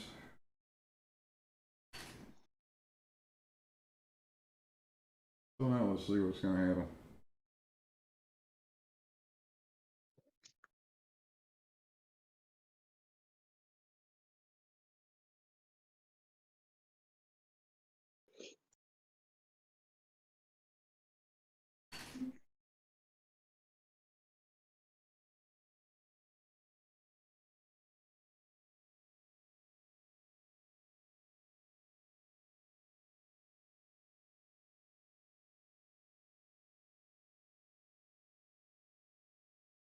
Hopefully the thing stays on the screen.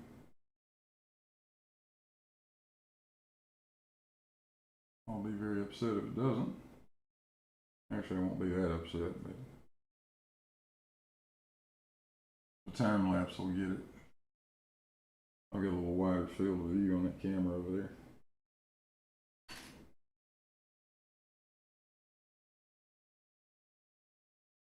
Actually, I can pan the video camera over a little bit if I have to as well.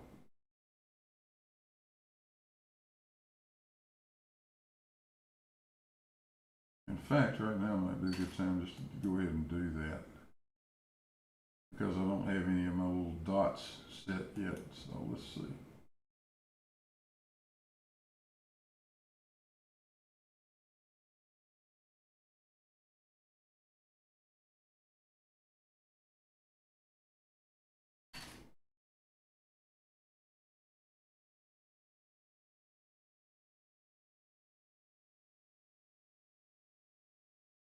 Let's do that.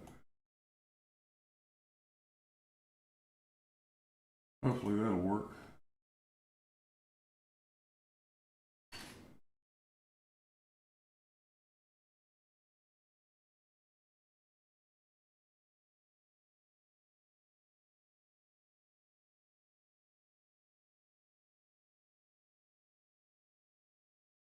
The SRR83, welcome. Don't think we've seen you around before.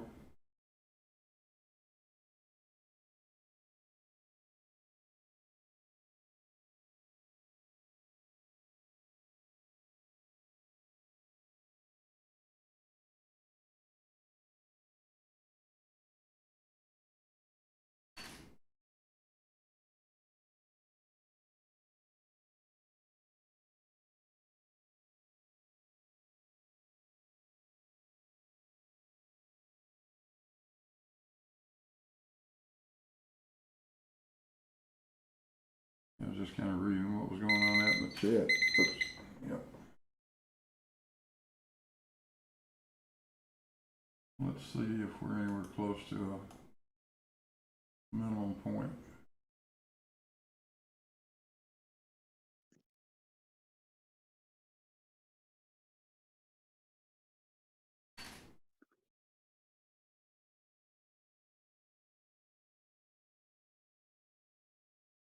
Usually affects the timing slightly when you do this, so.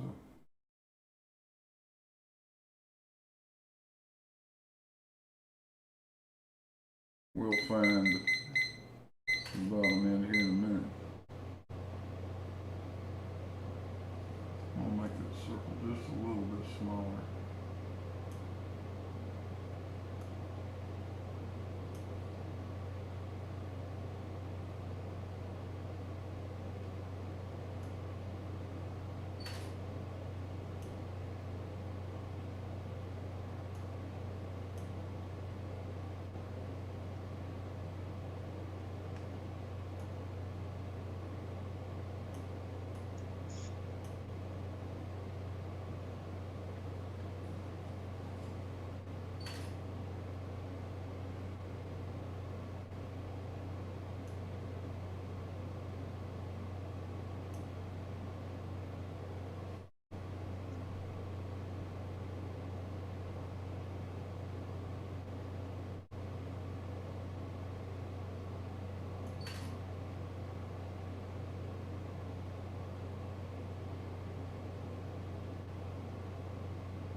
that's about it. So what do we call that? About 120, I think. At 128, 1328, local time.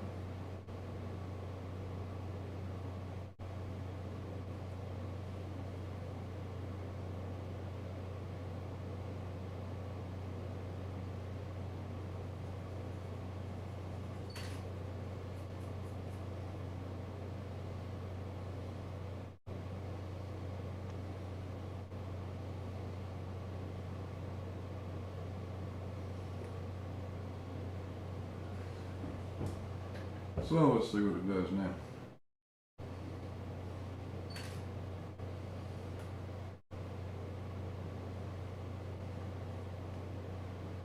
Still with me, John? Yeah.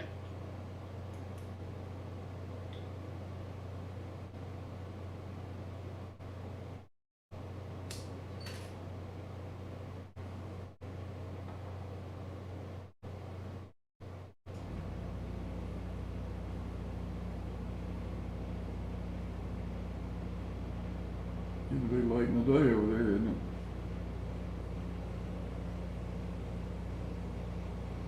6:30.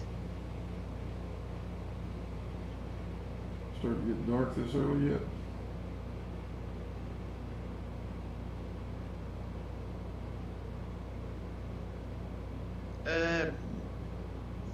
Sunset's yeah, it's about now, actually, 6:30. It's still light, but yeah, it's starting.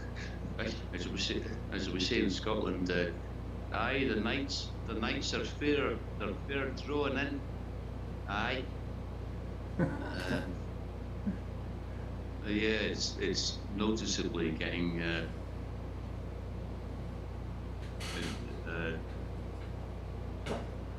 Yeah, it's we're quite. When I'm not particularly far north in 50 degrees, but it does actually start to, you quite a, once it starts to get into winter, you don't have very many hours of daylight, actually. Oh no. Which is great for astronomy, but not so good for lots of mental health.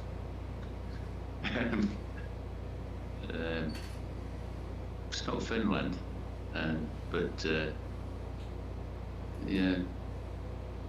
But I'm really looking forward to the winter, to get the Big Bertha, the big telescope out. Manage.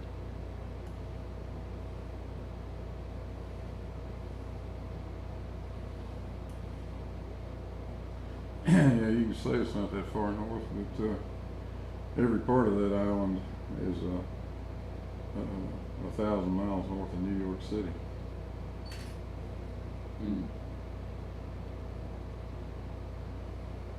Yeah. When I have family in Norway, and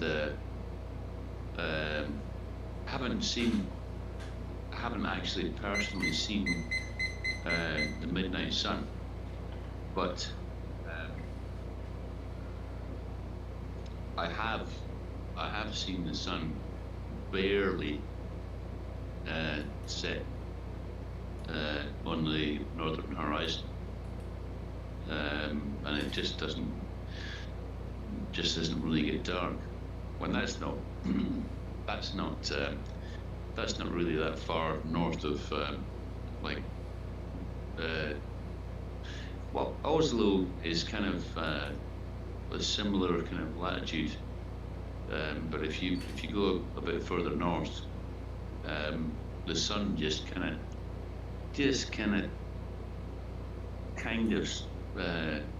sets and then comes up again, and it just doesn't get dark. And I haven't been there, but I can only presume that exactly the same thing happens 6 months later in the southern hemisphere. Oh yeah. I've not experienced it either. I've seen the really short nights in Sweden many times.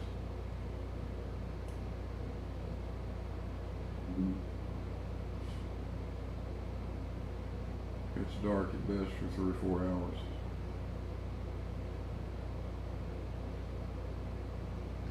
Yeah, well, I mean, here, I'm at 56, and from May until August, we don't get what you call astronomical twilight. So that's the sun needs to be at least 18 degrees below the horizon to make it properly dark, and that doesn't happen from May to August here. So any kind of decent telescope stuff just has to stop between those days. Just the way it is. Oh yeah.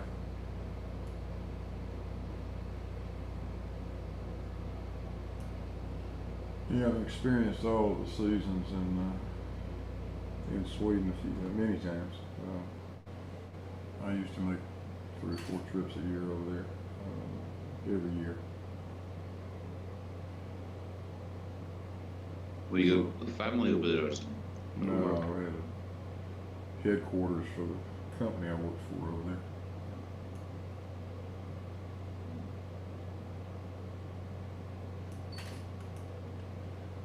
Beautiful part of the world. Oh yeah. It's I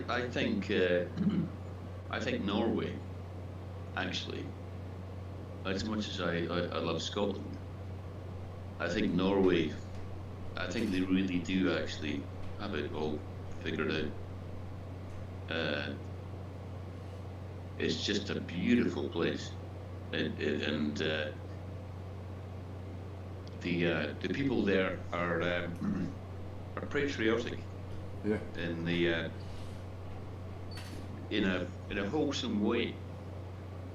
Like the Scots are patriotic because they hate the fucking England. But in Sweden and have that kind of stuff going on, but they just love their country, and they're very proud of where they live, and it's just lovely. And if any of you listening to this, if you ever get the chance, go to Norway or Sweden. You will not be disappointed. Beautiful place. It really. Well, Stockholm's a beautiful city. Yeah. And Oslo is a beautiful city.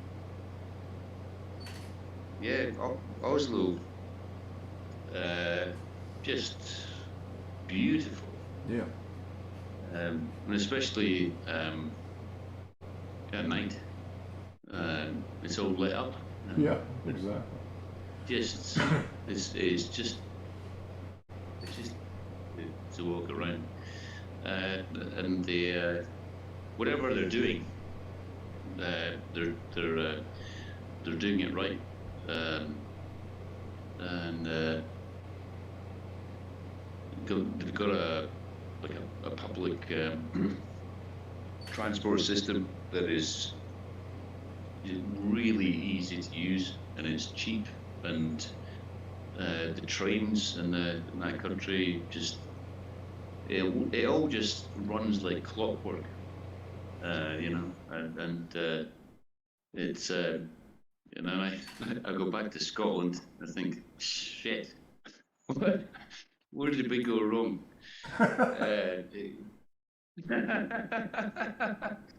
Yeah. And they're doing it right over there, truly, definitely.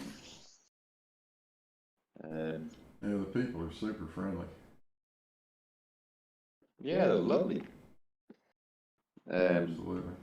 But I've got I'm not sure if I mentioned this before, but I had a let's say a dalliance with a Norwegian girl about 25 years ago, and so now I have a son in Norway, who is now a sergeant in the Norwegian military. He's actually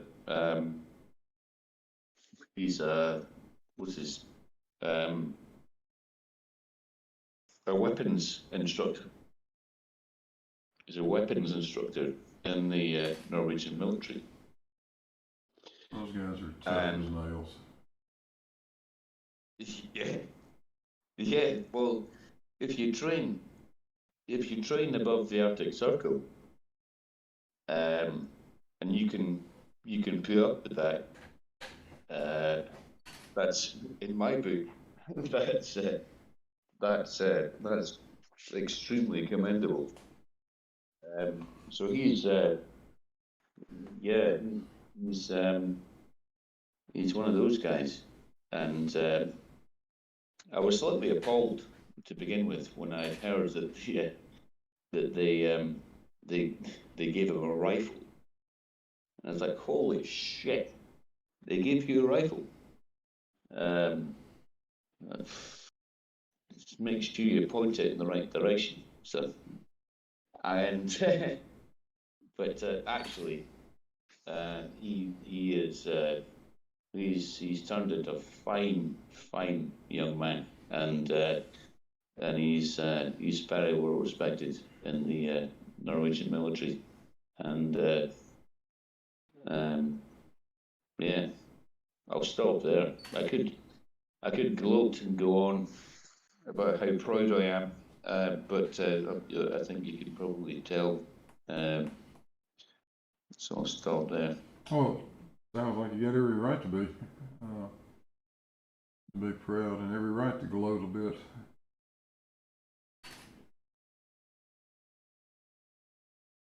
Yeah.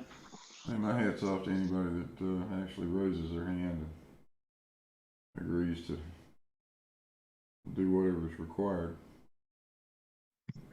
Well, in Norway, they still have national service, so everyone is required to apply, but it's not like,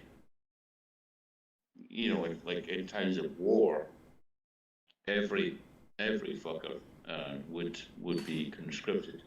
Right.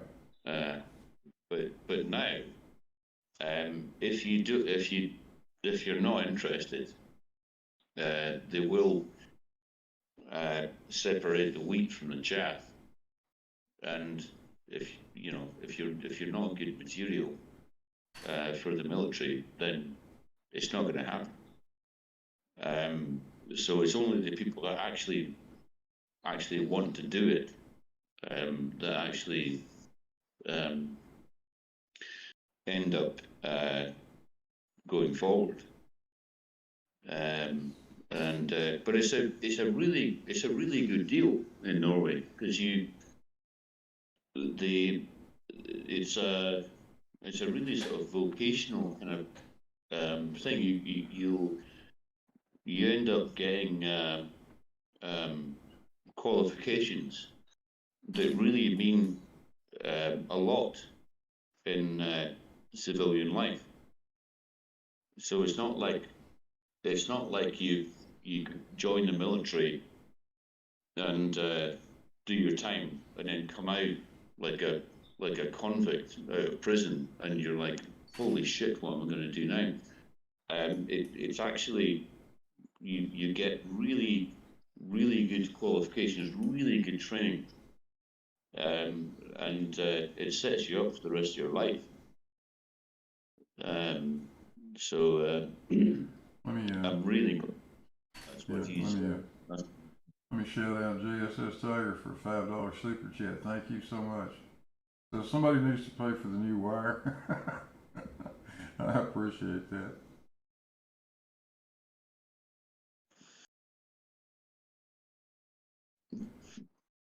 anyway, I'm sure I've done enough gloating. I, I'm going to stop talking about my son. No, I like hearing about that. I'll tell you, yeah, and that's fine. If people that don't want to be there don't need to be there. But I've long been a fan of the idea that everybody receive, if you're physically capable, uh, some degree of military experience is pretty helpful, I think, throughout your life. And Yeah, it's not a matter of becoming a warrior, it's a matter of learning what your limitations are and how you can figure out what your own personal limits are. They will show you how to figure that out. yeah. You will find out that It, you will find out that when you are absolutely convinced in your mind that you can't possibly take another step, you can march about 5 more miles. mm, It's I mean, it's a good experience. I've always liked the way the Israelis did it. Everybody's in the military. uh, I mean, like when my son was like in his early teens, and he had no direction whatsoever, and I tried to talk to him about it, and I said, "What the fuck are you going to do? What are you going to do?" And he's just like, "I don't know, I don't know." And I was just kind of uh, at a loss. I was like, "Fuck." And and he went into the military, and they shook him up, shook him down, fucking. Uh, the Norwegian military have turned him into a first class uh, young man. We've got to say, that was exactly what he needed.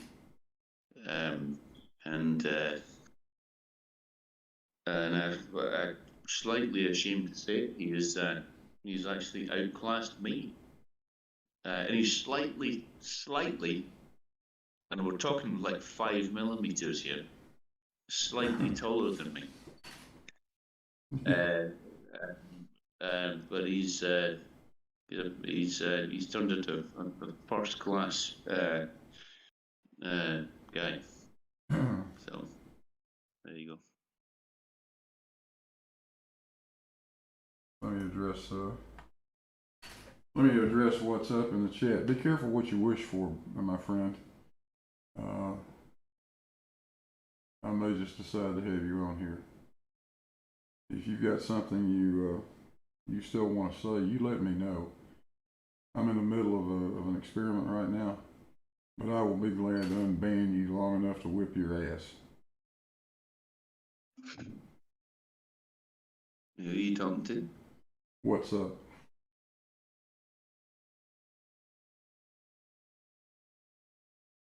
Mm, He's on a sock account over here. It says what is up, which is actually his channel. Usually Sam, it's WATSUPP.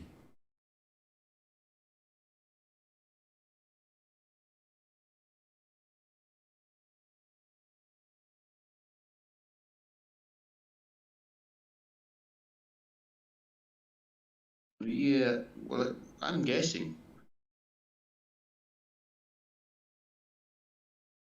I'm guessing that that he's not going to join. Well, right now I don't think he can. He's banned in my Discord. Mm.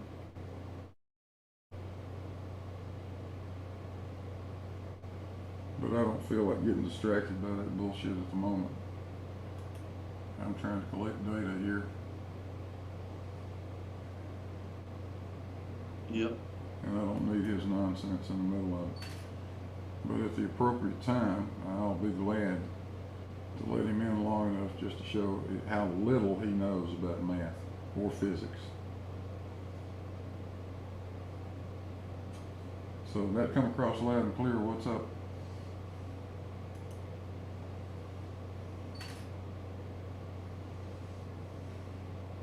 I heard it.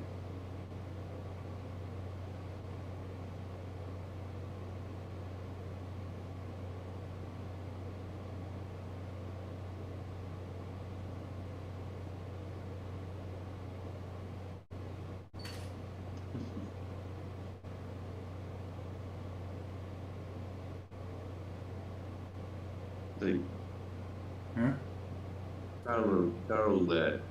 Carol Edwards, his blood pressure has been raised to an extent that he's going to wait for a short time.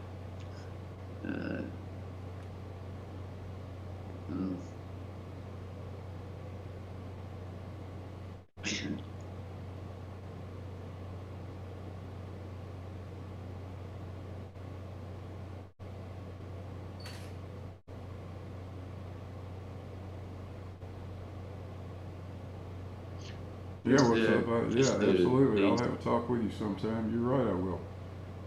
And do not get your feelings hurt when you get embarrassed.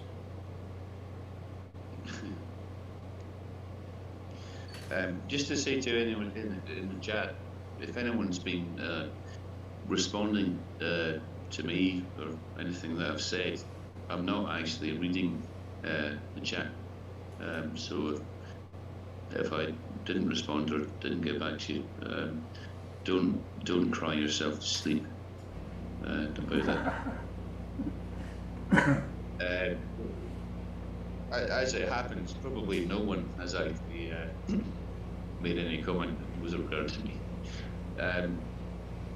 But yeah, just yeah, it's quite funny looking back to the yeah, and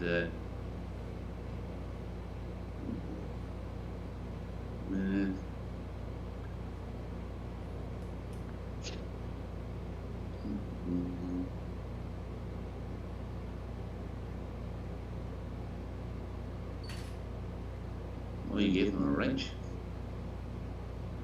Yeah. Yeah. Especially him, because if I don't, somebody's gonna get pissed and time him out.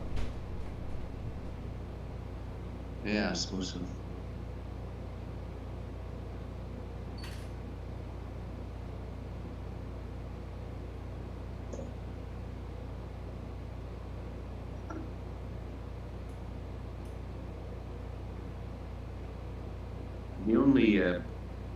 The only person I've ever done that to was a guy on Jose's that was just being like overtly racist, and it was kind of an instant decision. But yeah, talk and let talk, as Jose says.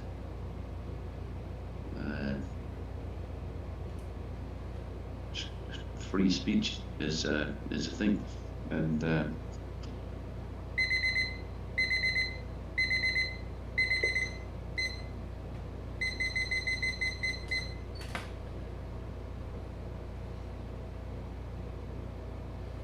Yeah, I don't have any problem with free speech at all. None.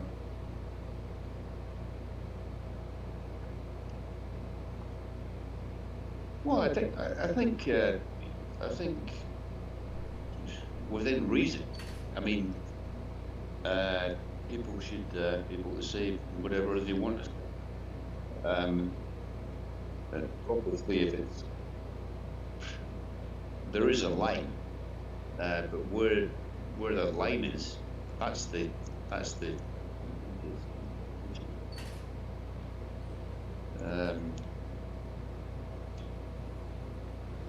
but it's kind of up to us to deal with what people feel like they have to say, and they should be allowed to just say, you know.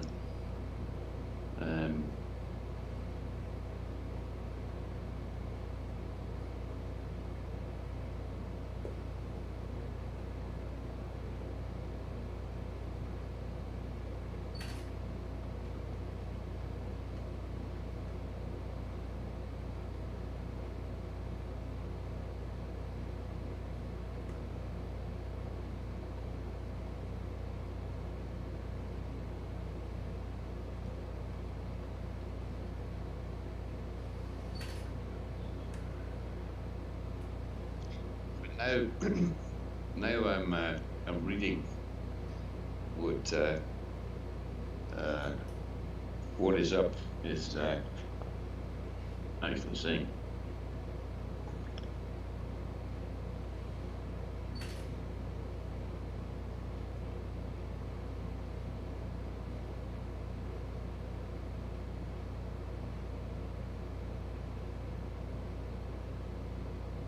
You didn't find a huge mistake. What's up, you idiot? All you found was a typo. Typos aren't huge mistakes. And nobody's seen that paper yet.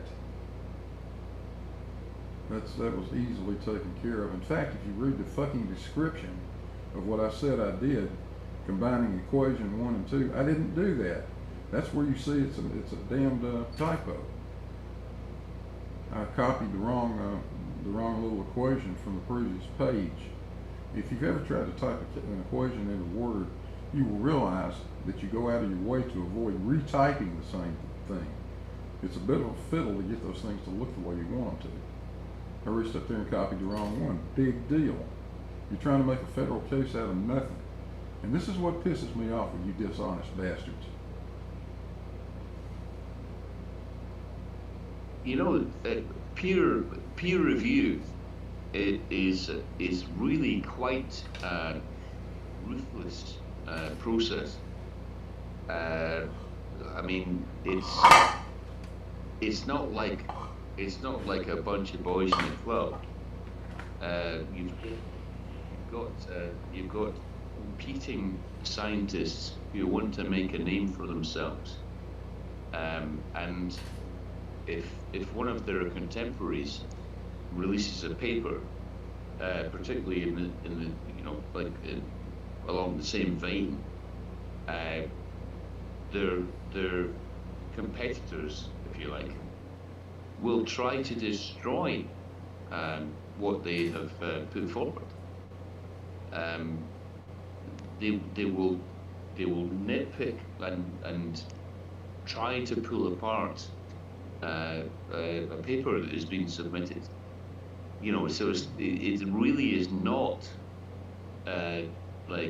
someone, you know, produces a paper and publishes it, and like everyone's like, oh yeah, that's great, that's fantastic, and it gets published. No, it is submitted, ready for anyone and everyone to pull it apart, and you know, if there's anything wrong with it, it will be, you know, it will be torn to pieces. Shadow Falcon, to That's answer what your peer question. review is. Shadow Falcon, to answer your question, I use Microsoft Word to write, to do most of my writing. It works as well as anything else does. I think Sean Hawkins asked, what's up, a perfectly pertinent question. Tell us what peer review is, please. How does it work? Do you have any papers that have been published? I do. Tell us tell us in your own words how peer review actually works.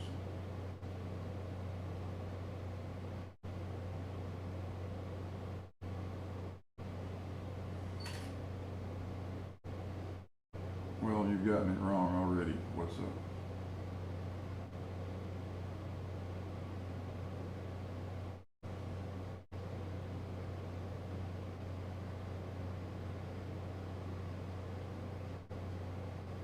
The publications don't review it.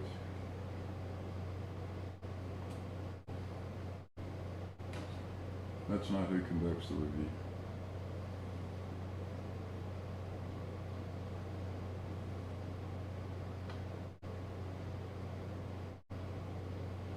Yeah, I don't disagree with you guys. Word is a piece of shit, not two ways about it. But as a word processor, it'll do.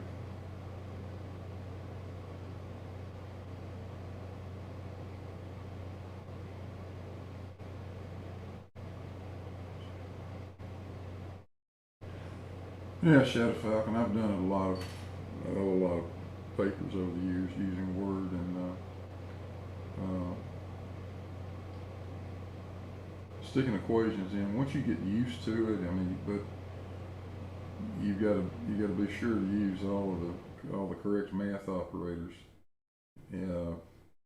If you want to get everything underneath the radical, or stuff like that, it can be a royal pain in the ass. You forget to put parentheses around it, and it'll just put the very first thing that you said the square root of, and leave everything else hanging out there on the outside. It's kind of a nuisance, but given a little time and a little patience, you can make it look perfect, and it does now. And let me say, I'll credit what's up for noticing that error. I hadn't really looked at that part, gone back and proofread any of that. It's hard to proofread your own stuff in the first place, but it would have been caught regardless. It's not like you found a huge mistake, you found a friggin' typo.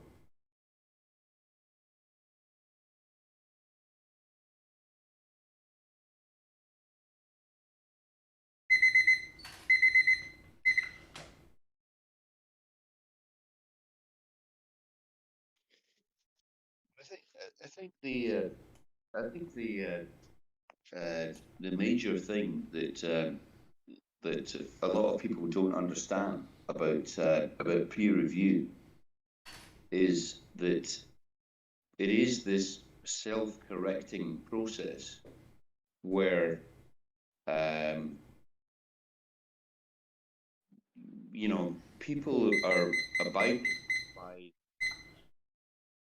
people are abiding by the scientific method, and they want to get to the truth. They want to get correct results. And if there is someone not conducting an experiment the correct way, and their methodology is flawed, and they, upon examination, they've arrived at the wrong conclusions because of poor methodology or poor their experiment, then people are going to point it out. That's what peer review is. It's pointing out the flaws in your study, which is essential. That's what it's all about.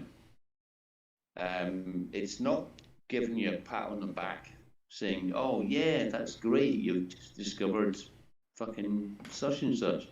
No, it's about picking apart the way that you've done your study and making sure that you've done it correctly. And if you haven't, you'll get called out. Your paper will not be published, and you'll have to go back to the drawing board and do it again properly. I know, and papers can be submitted several times and if you don't make the grade, then it doesn't get published. Not in any reputable journal. It's harsh. It's really harsh. You know, you've got to really produce a verifiable, falsifiable. Anyway, you know what I'm saying. Peer review is an extremely good way to separate the wheat from the chaff.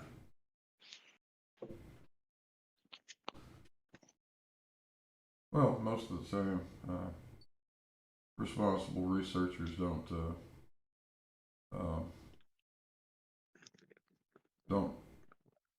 submit anything that hasn't already gone through a peer review sort of process. Just as what I've written is going through at the moment with people that I trust, with people that I know at least as much about it as I do, if not a lot more.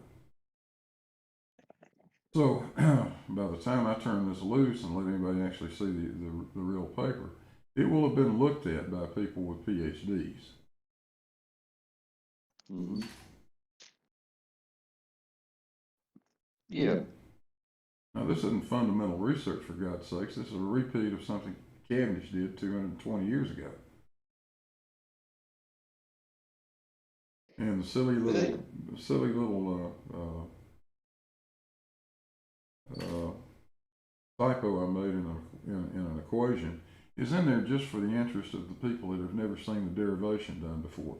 But that derivation's been around for at least 50 years that I can remember, because I saw it for the first time when I was a sophomore physics student, I believe.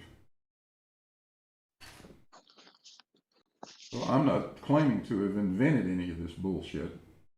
Give me a break. But it's not, peer review is not. I mean, it's good if you get typos picked up. You know, that cleans up the paper. But the main point of it is, with peer review, is to point out, you know, quite dramatic, important problems with your methodology, and how you're actually conducting the experiment. I don't think there'll be much of that in peer review concerning your experiment, Blue. No. But it's like I said before, peer review is not a bunch of scientists just giving other scientists a slap on the back and saying, "Yeah, well done." They really want to destruct what their contemporaries have done. It's quite ruthless, believe me. But if you don't do it right, it will get called out, quite rightly so. Well, I can speak with authority on this topic, John. I've been through this. And there's a lot of back and forth that go on, that usually goes on between the authors of the paper and the people that are doing the reviewing. It's not just a one-time deal. This is shit that can take months, if not years. Yeah. Yeah. Yeah, it's I know people that have had papers in review for years, as you say. Yeah, it's yes. It taken very, very seriously. You know, it's for anyone to decry the effectiveness or the validity of the review process is, you know, to channel Brian Mabbitt, is ludicrous.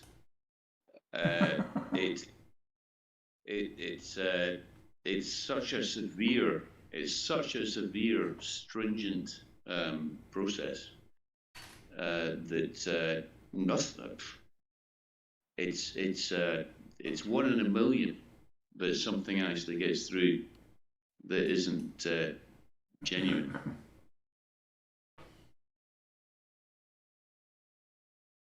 So, I mean, you can you can believe what I've said, or you can actually research and actually read about what the peer review process is, and I think you'll find that it's an extremely stringent process. Nothing gets published in a reputable journal unless it's been absolutely true. That's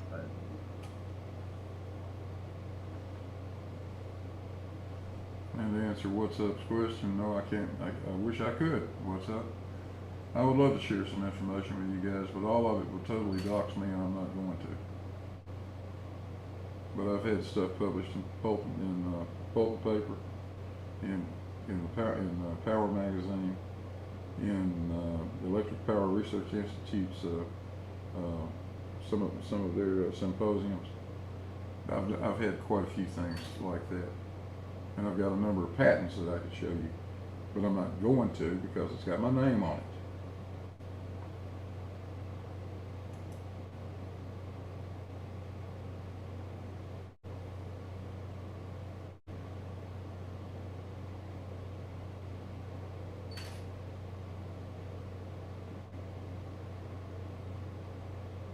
kind of a rant there. I almost went full rumpus. Did you hear that? Ooh.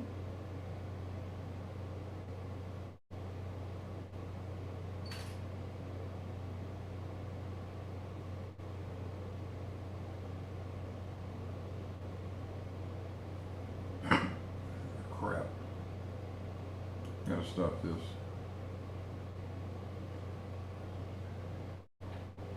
Missed the time again.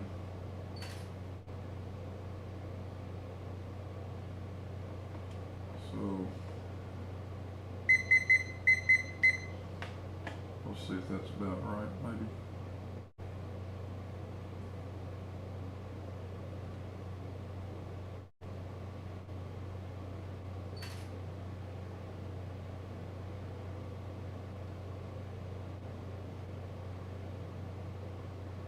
Only problem with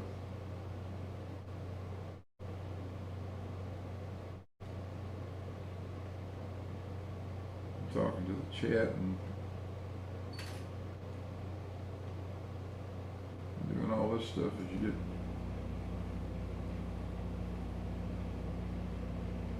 forget what you're doing. Fortunately, it doesn't matter because I've got the time lapse. It's exactly where the data is actually going to come from. So if I miss one, big deal.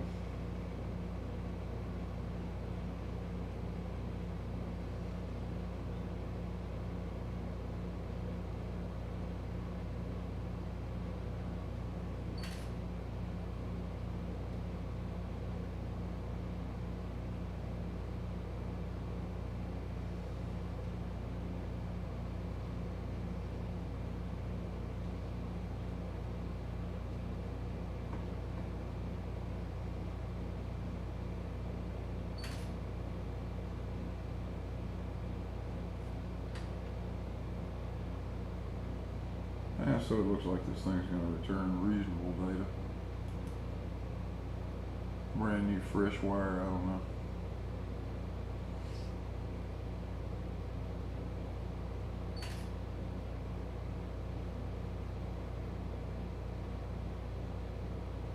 I have no idea how much the thing is drifting. I haven't really paid much attention to it. I rebuilt it 3 days ago, I think.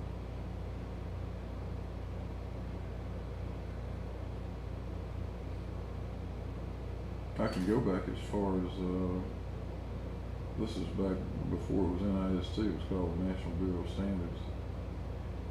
And they did a precision Cavendish test in 1930. They used a tungsten wire, and they repeated that same thing in 1942. These are some of the earliest ones that were done in a full vacuum and all of that shit.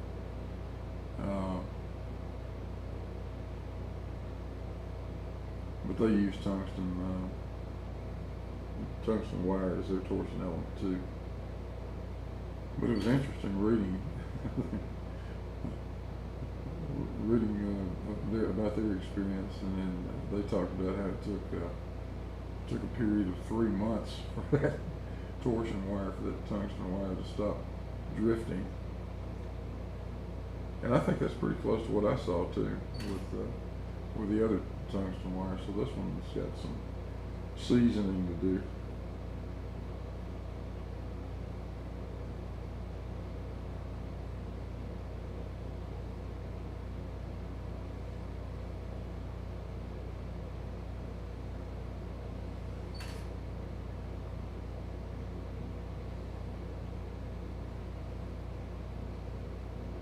Yeah, you're brilliant. What's up? Yes, you caught it in a split second. You're a great guy. Okay, now shut up about it, will you?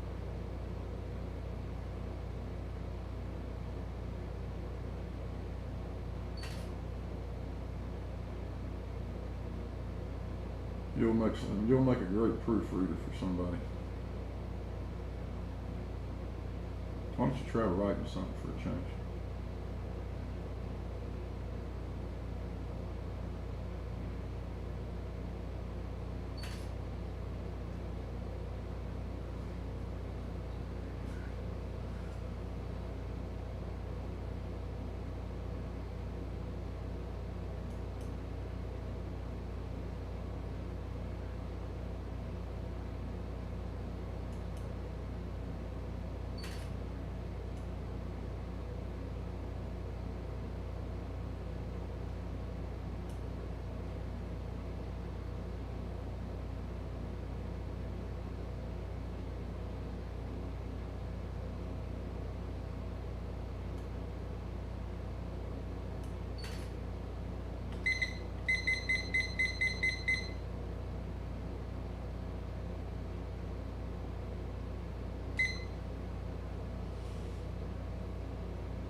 Still there, John?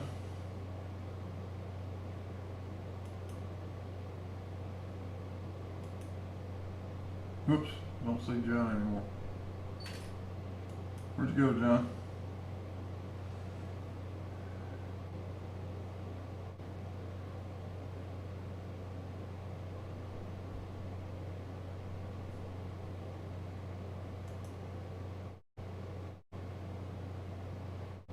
Yeah, I went on mute for a few minutes, heat chill.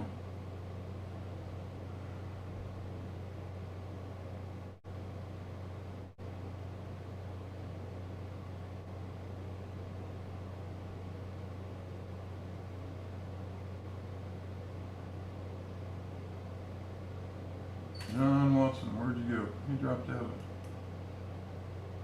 Dropped off from Discord.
And let's see.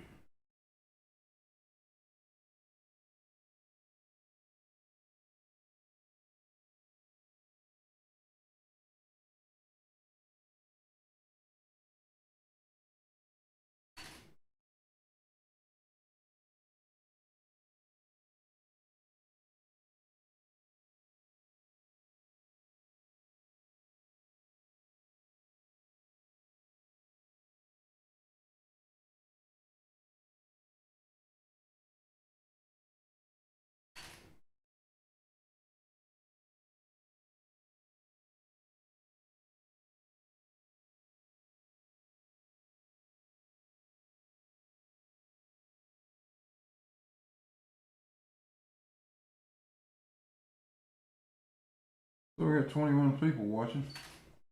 Thanks, guys.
Hey, Fred. Yeah, you're welcome.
Well, let's see how many more frames we have to shoot here.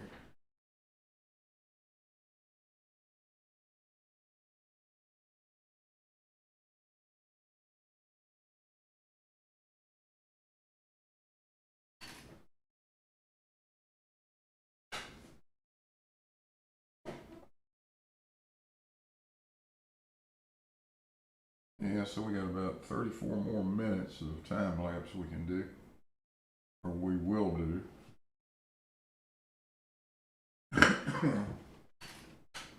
That'll wrap this thing up. This data looks pretty good.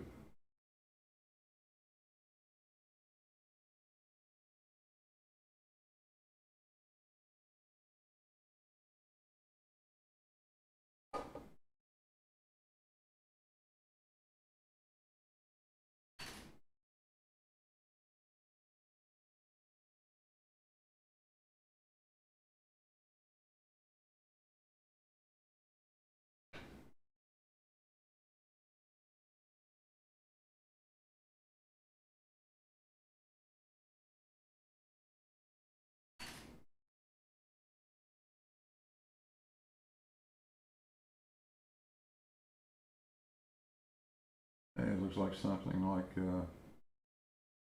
33 millimeter total deflection, and just out of off the top of my head, I think that's probably pretty close to the gravitational constant.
Ooh, shout out Judy Bassett, 10 euros. Thank you, ma'am. I really appreciate that.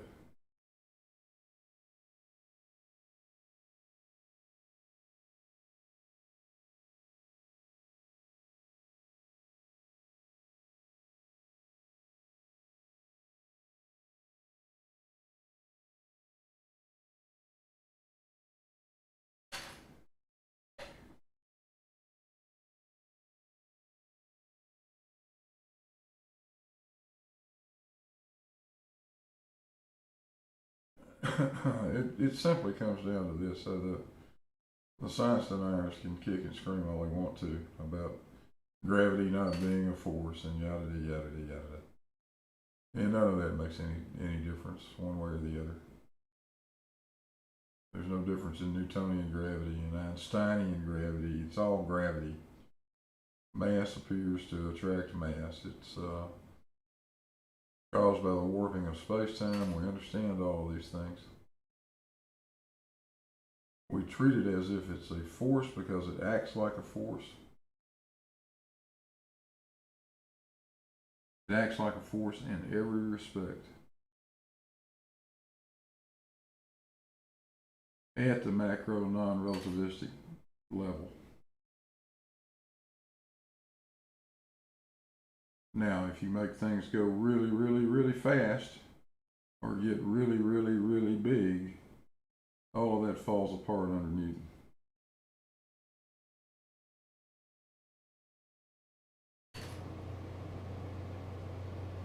But certainly at our scale, it's the scale of our solar system.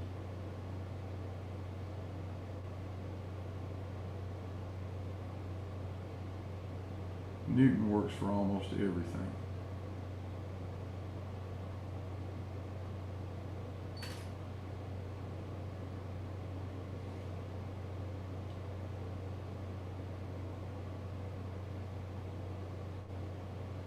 There are very few exceptions to that.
You guys be kind to what's up out there, okay?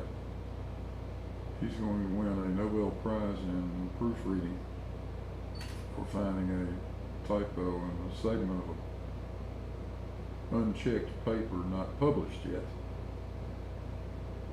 That's a hell of an accomplishment. We should all be so lucky as to have what's up around the proofread stuff. Now, if you can just figure out where that minus sign came from.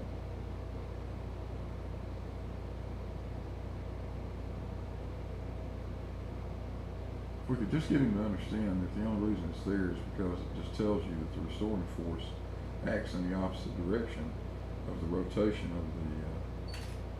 of the wire. That's all it says. we don't really care about that. You guys know what I'm talking about, but that's all right.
Hey, 27 people watching. That's great. Thanks, guys.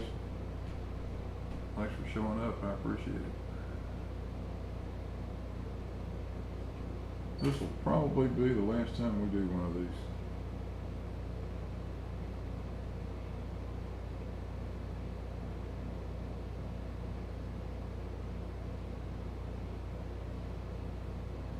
I think the next video from out here may be, the next live stream from out here may be me doing some woodworking.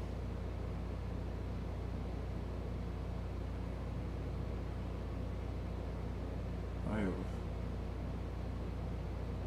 gotten totally out of practice with that.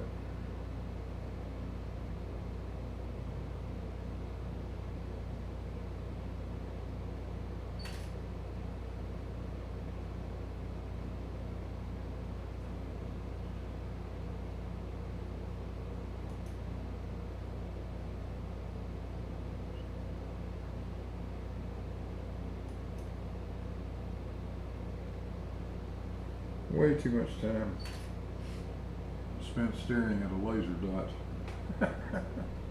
I don't think I need any more experience staring at laser dots for the rest of my life.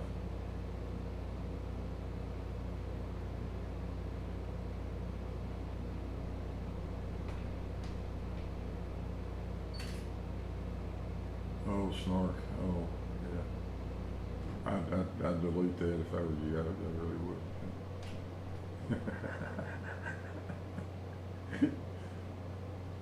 Just kidding, man. John Watson, where'd you go?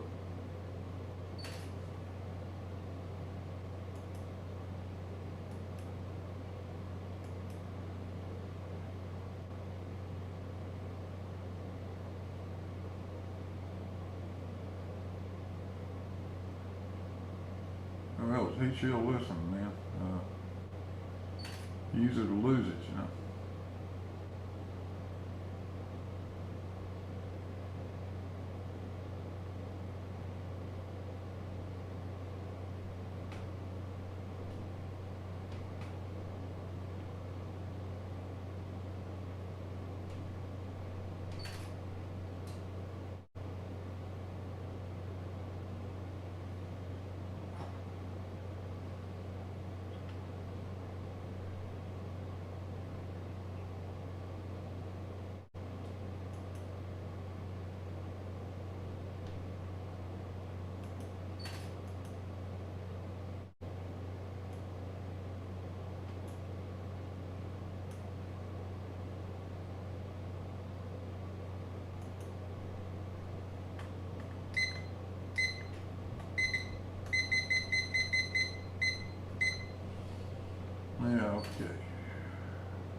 Shouldn't be a lot longer now. Let's see what the camera says over here.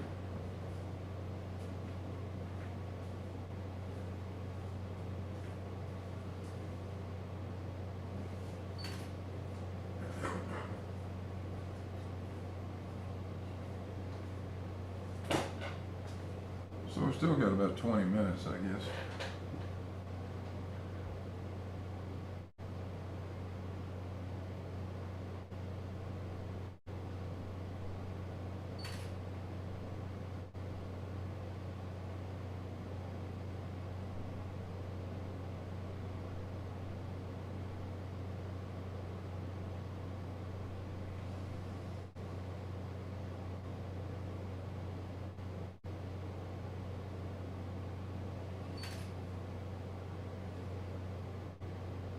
Devils, I don't know. I don't have any burning desire to do any particular experiment. I'd love to do a Foucault pendulum, but you're limited with that to being able to find a suitable place to do it. If I only had a place right now with about a 60-foot ceiling in it, I got a couple of dandy lead balls that would make great plumb bobs for the bottom of a Foucault pendulum.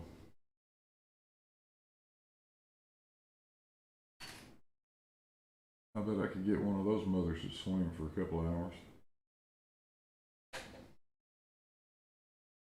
But I don't know any place that has a big tall ceiling like that.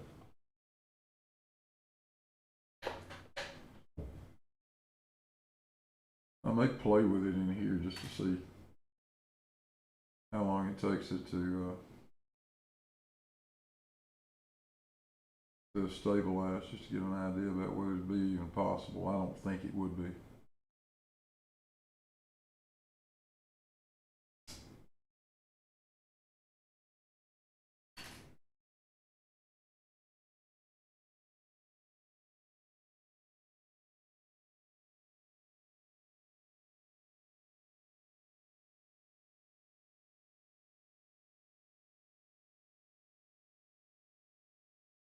Build a tower, says Robert. I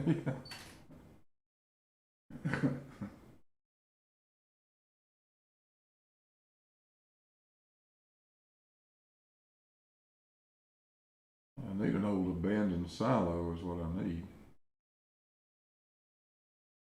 But you don't find many silos around East Tennessee.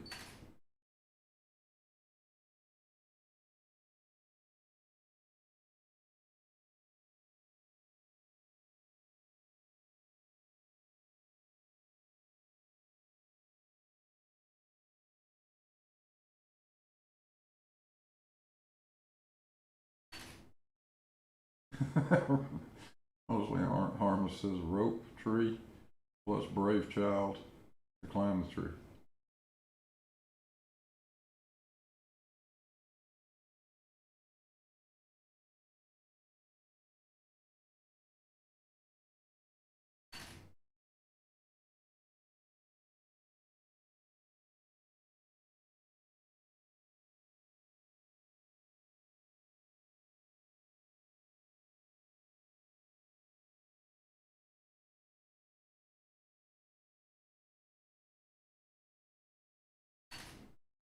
Hello, Rob Barton.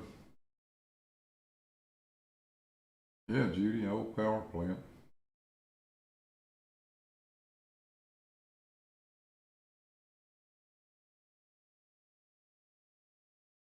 Inside an old boiler, it'd be perfect, wouldn't it?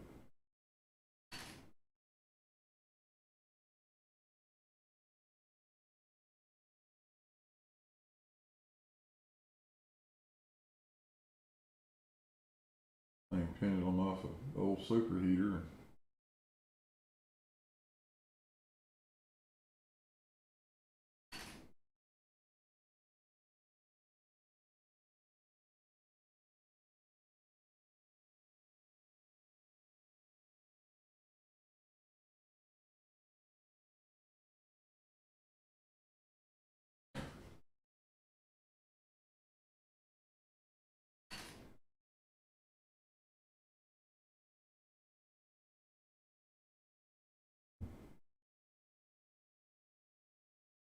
Yeah, there you go, Robert. If you got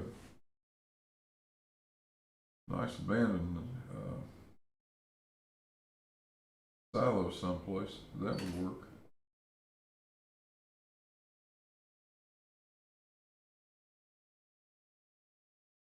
Yeah, Brian Newton, we're still at it. I think I got about 10 minutes or so left on this time lapse, and then I believe I'll put the big weights back in the neutral position and let this thing restabilize. I want to see how much it's drifted. Get an idea of what condition that wire's in.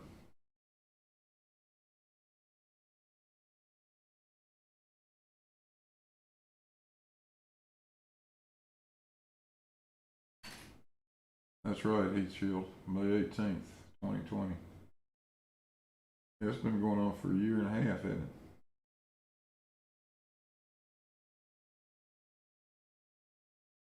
Cavendish has been almost 2 years, I think.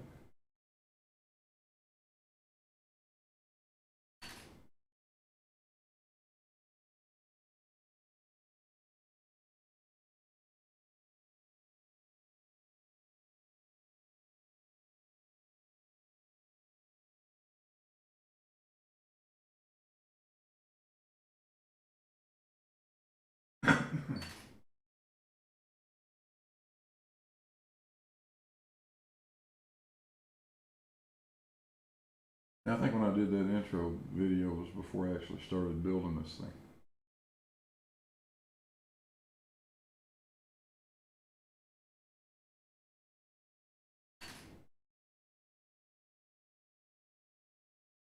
I know it's gone on for a long time.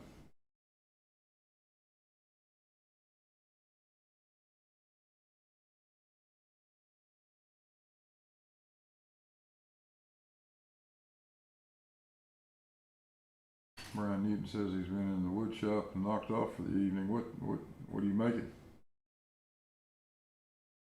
Tell us all about it.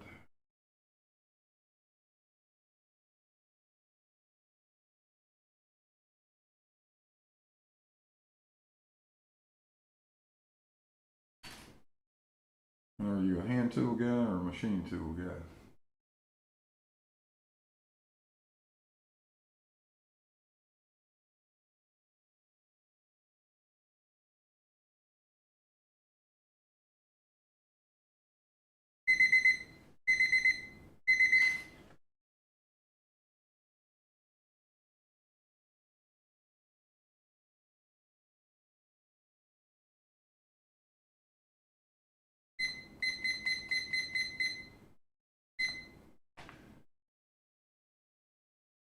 Brian wants to know, is it getting relocated far away? No, not far at all.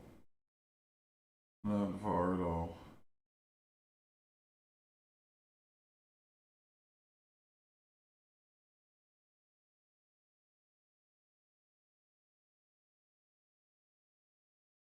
Hey, VSR RIC over there in Discord. You're muted.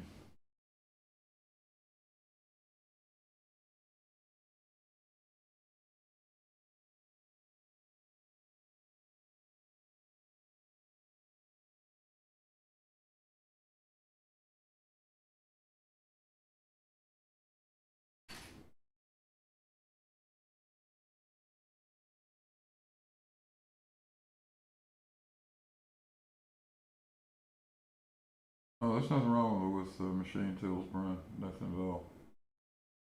They're a hell of a lot faster. That is for certain. Hello. No, I didn't have anything to say. I just prefer if there would be some kind of nice discussion to listen to.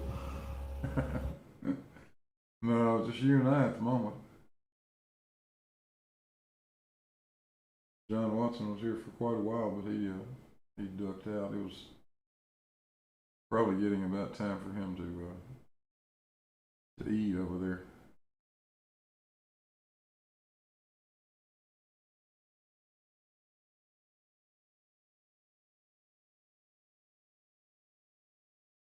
Yeah, we're getting very close to the end of this.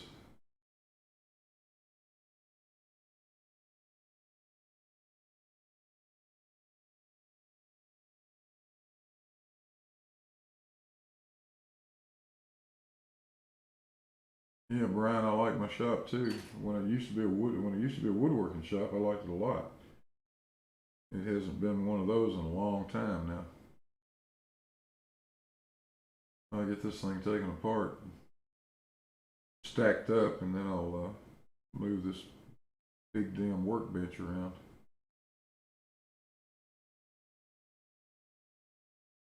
Get it back in position and get back to the point where I can do some fun stuff again. Well, this has all been fun too, but I've totally enjoyed it.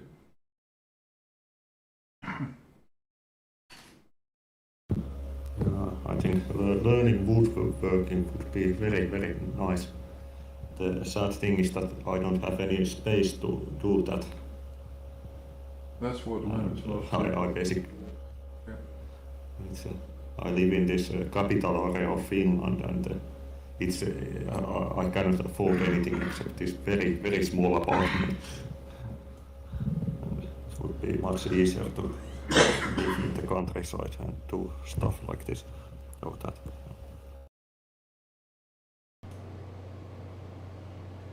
Yeah,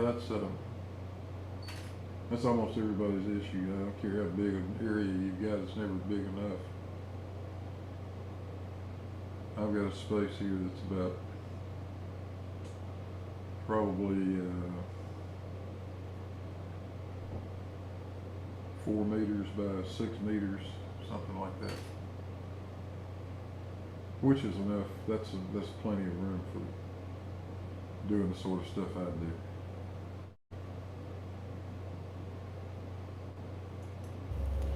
Do you actually, if you build my English isn't very good. If you build a woodworking space, do you need some kind of special ventilation to get rid of the dust and everything? It's extremely helpful if you've got some kind of dust control. I've got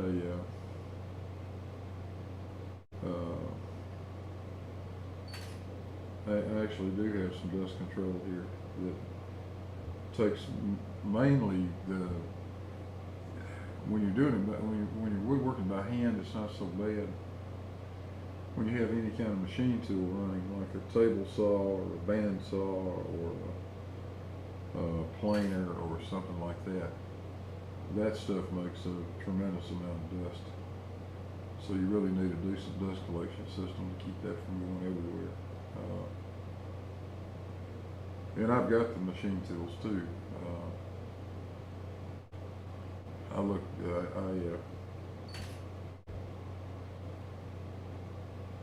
I do a lot of stuff by hand, but just the really donkey work type manual labor is not.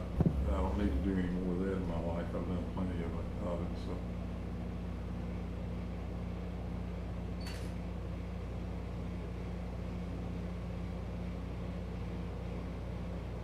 so I'll leave that. Is it also that if you do what is this term? If you coat varnish the correct word. If you coat woodworking stuff with that kind of substances, do you need also ventilation for that? Yeah, it's a good idea. It's a good idea to have some decent ventilation in the area. It can become pretty obnoxious. And certain types of wood are worse than others too, in terms of being dusty to work with. Just have to try it and see.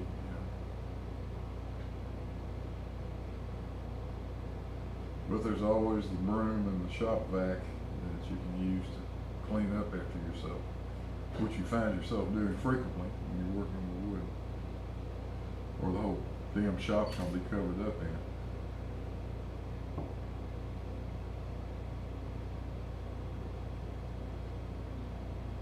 Let me see how much time lapse we got left.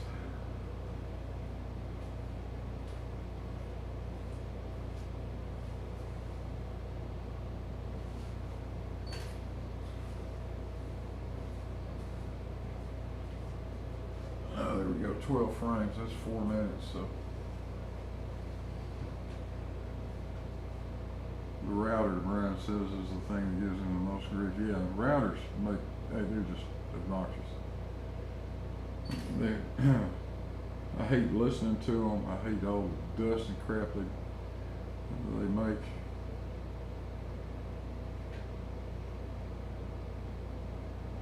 I think I don't like the noise even. I think that's the biggest thing I don't like about it.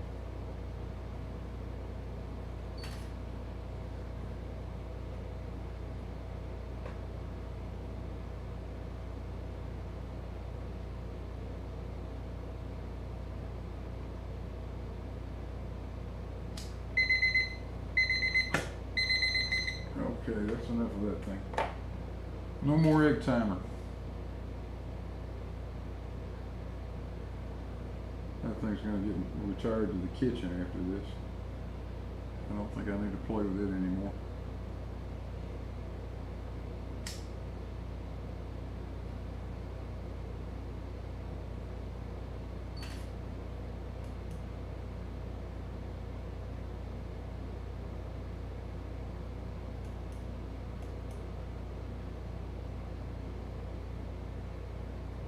So VSRR, do you have another name you want to go by, or just VSRR?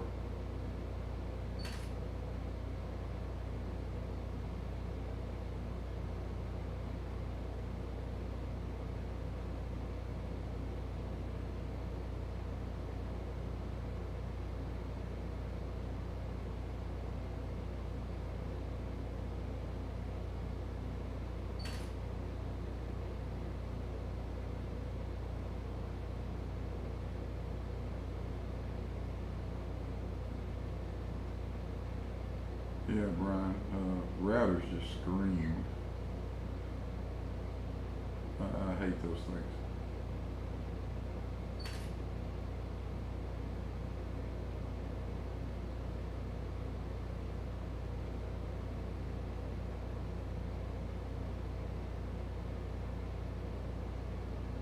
I only have one, I rarely use it. Once in a while.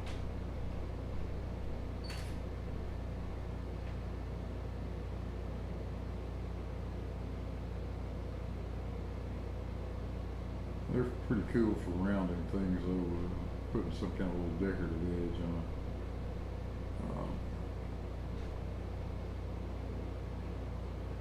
Stuff like that.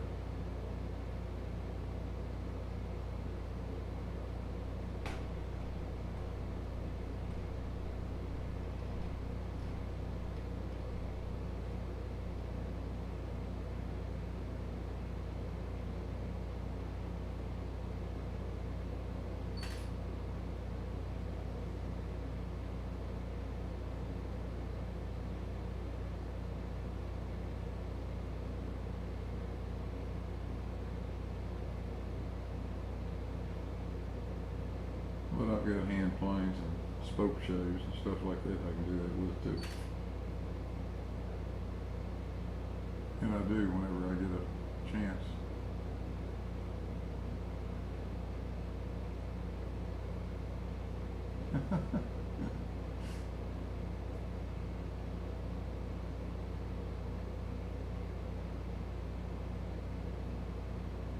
Yeah, I know what you're saying, heat shield.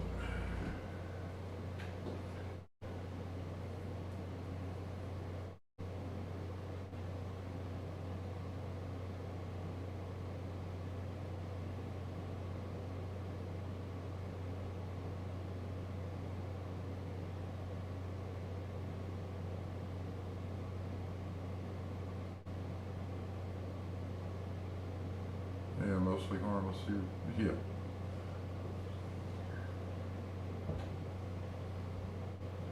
CNC routers generate a boatload of dust. You can't put enough dust collection on one of them.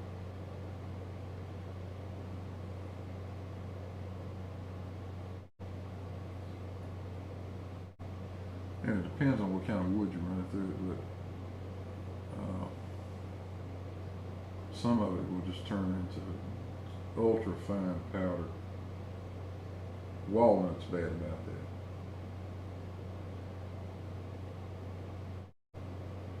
beautiful wood, but it's dusty.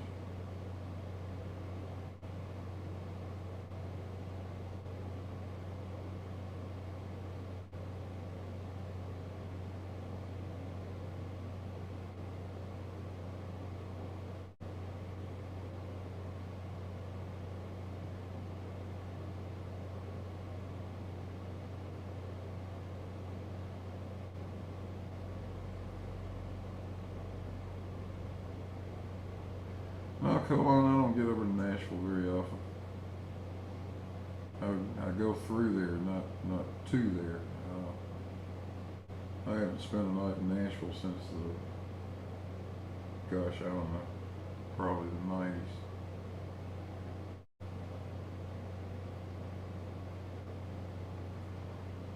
I think the time lapse is finished. Let me go look.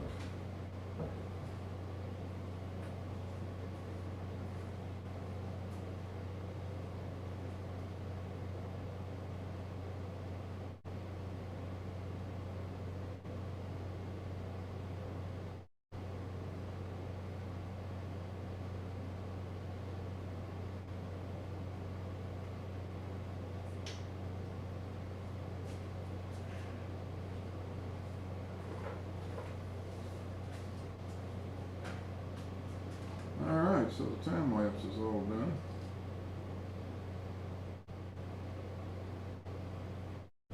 And the camera's turning it into a video right now. Take it about a minute or so. And that will wrap us up. So we've been streaming for 3 hours and 30 minutes. And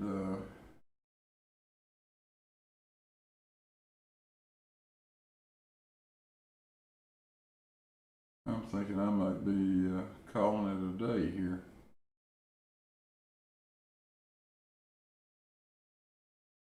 Yeah, mostly harmless. MDF, oh my God. Yeah, that's just dust glued together to begin with. And it doesn't take much to turn it right back into dust.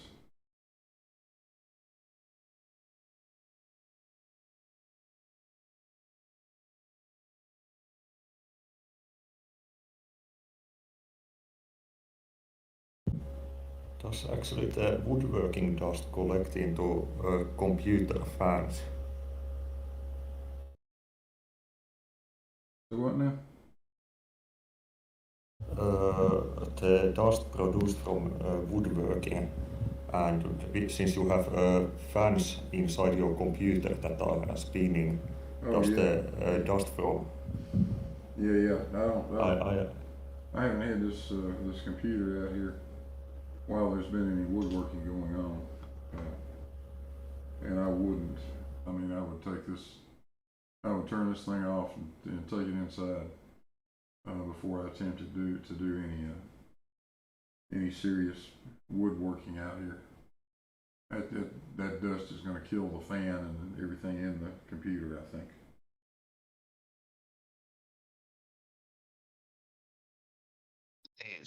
It's John Hey, John. from Scotland.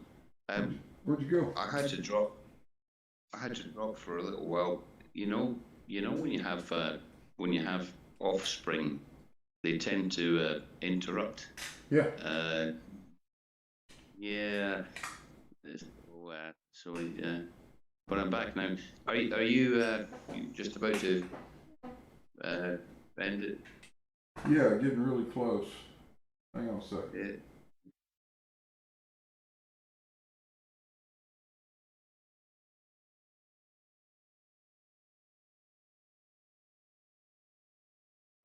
Yeah, the time lapse finished, and I think we got everything we need at this point. So I want to thank everybody that dropped by to take a look at it, and I'll thank What's Up for all the great arguments we had over in the chat.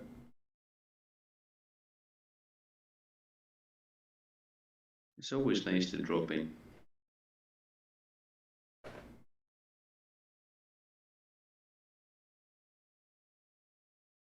And what's up? I'll be sure to show up in Stockholm when you receive your Nobel Prize for proofreading.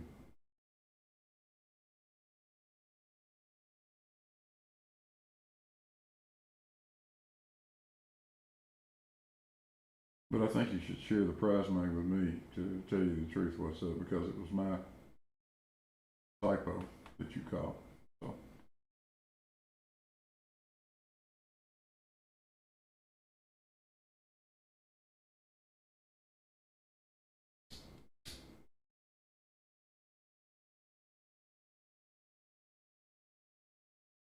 All right, so hey, Mark 10, shout out to Mark for £5.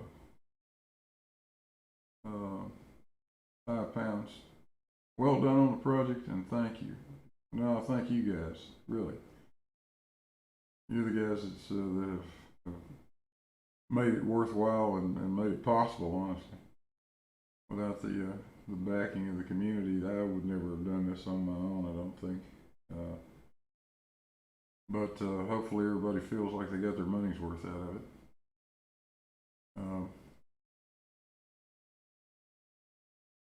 Certainly a project I'll never forget.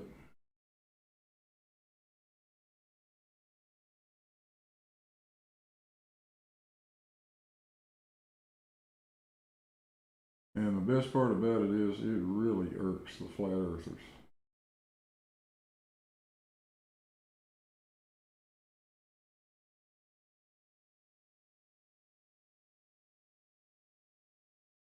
So with that, I think I'm going to end the stream. You guys have a good afternoon. I'm going to go put these weights in the neutral position and let this thing settle down overnight. We'll see where it ends up tomorrow morning.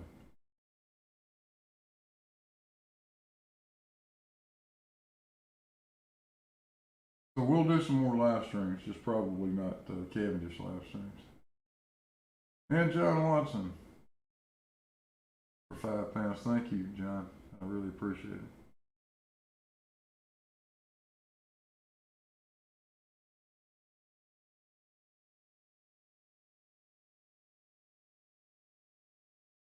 Well, okay, you guys. With that, I'm going to shut the stream down. Everybody have a good afternoon, and we'll see you on the next one.